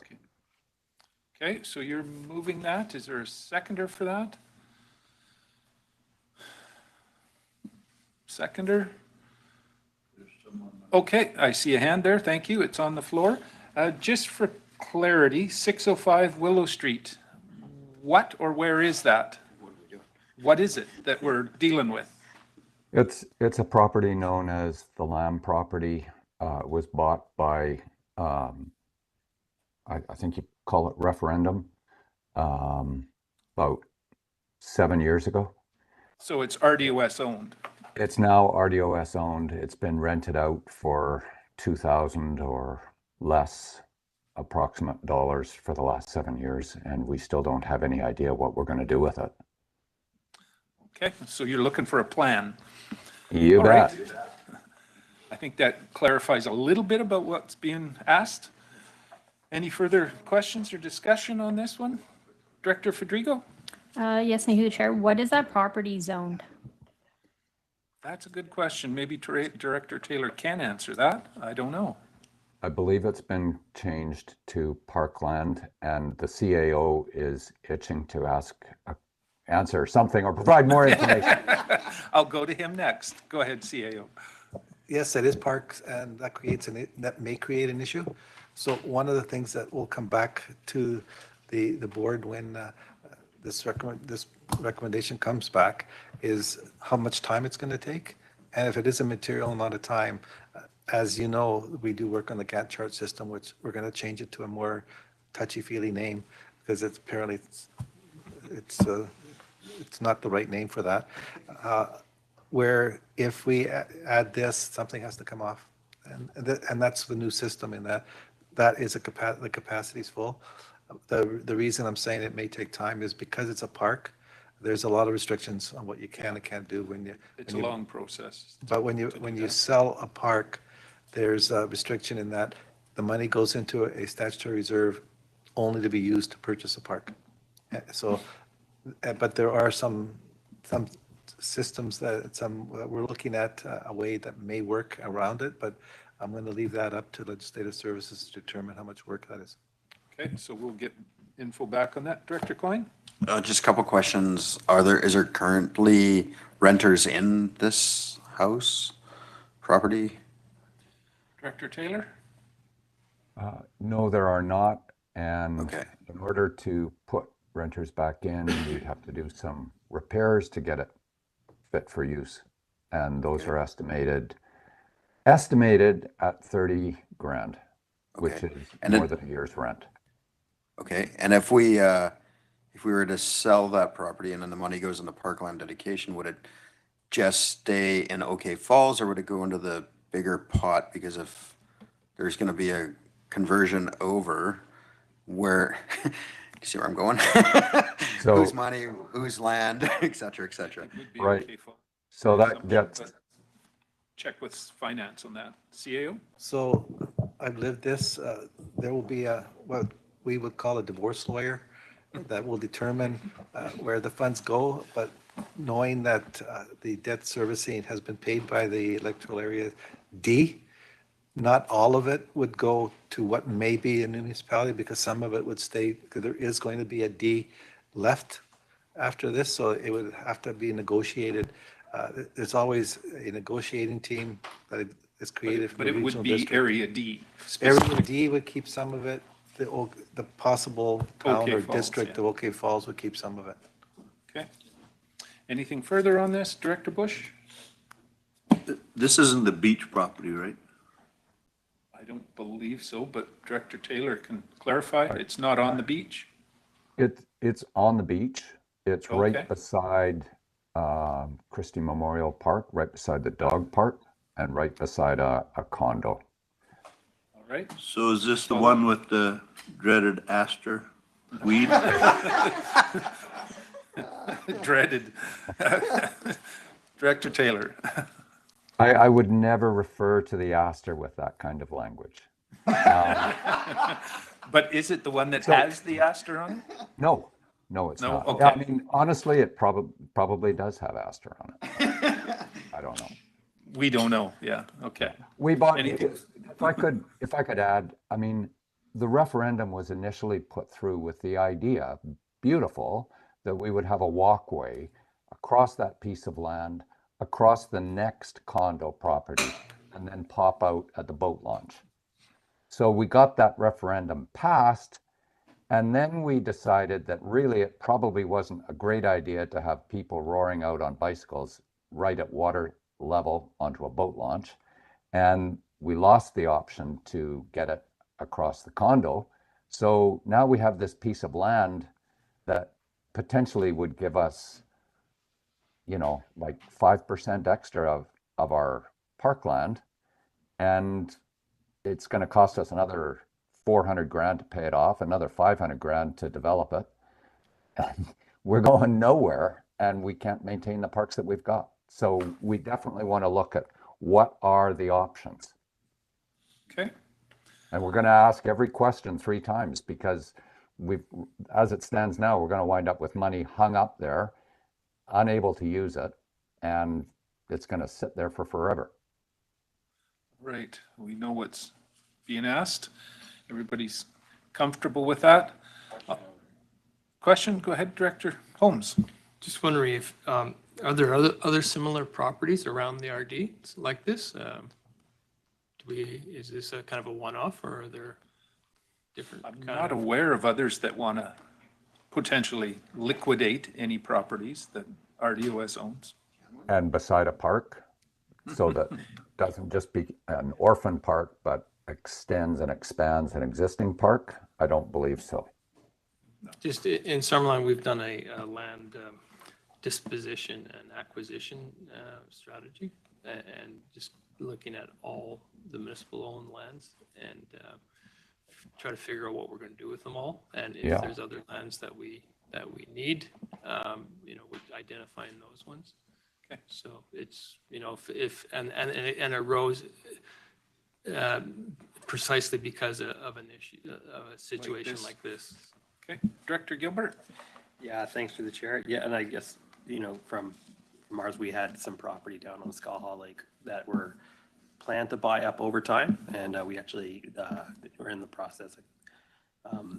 It came to the Parks Committee to dispose of the land because it was going to take forever to buy up all the property to extend our shoreline. So I think it'd be good to have a strategy of what we want to do with this and going forward, because it seems like there was an intent there before, and that intent is not being met anymore. And so what are we going to do with this land? So I'll be voting in favor to ask staff to come up with some options. Okay. Seeing no more hands or discussion on this, corporate vote. All those in favor? Thank you. Any opposed? Motion carries. Any other director's motions or notices of motion? Seeing none. Board members' verbal updates. Quiet bunch here. Long day. Anything for updates? Seeing none. That's. Oh. You have a hand up, Matt? Go ahead. Yeah. I've been to UBCM twice now.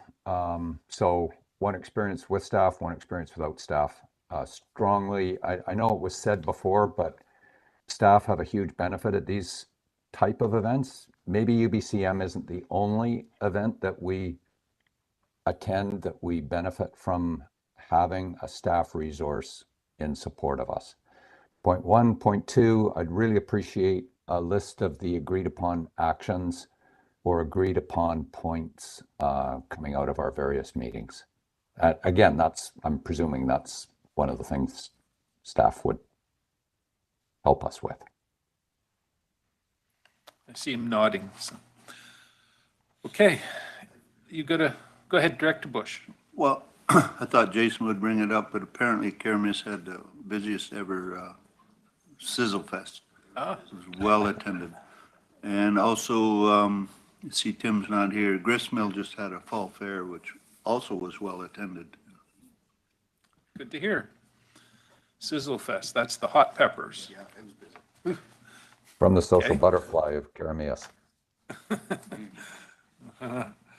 All right, no other board members' verbal updates. That brings us back to the closed session. So I'll ask Adam to put us into closed, and we can finish off this afternoon what we'd started earlier.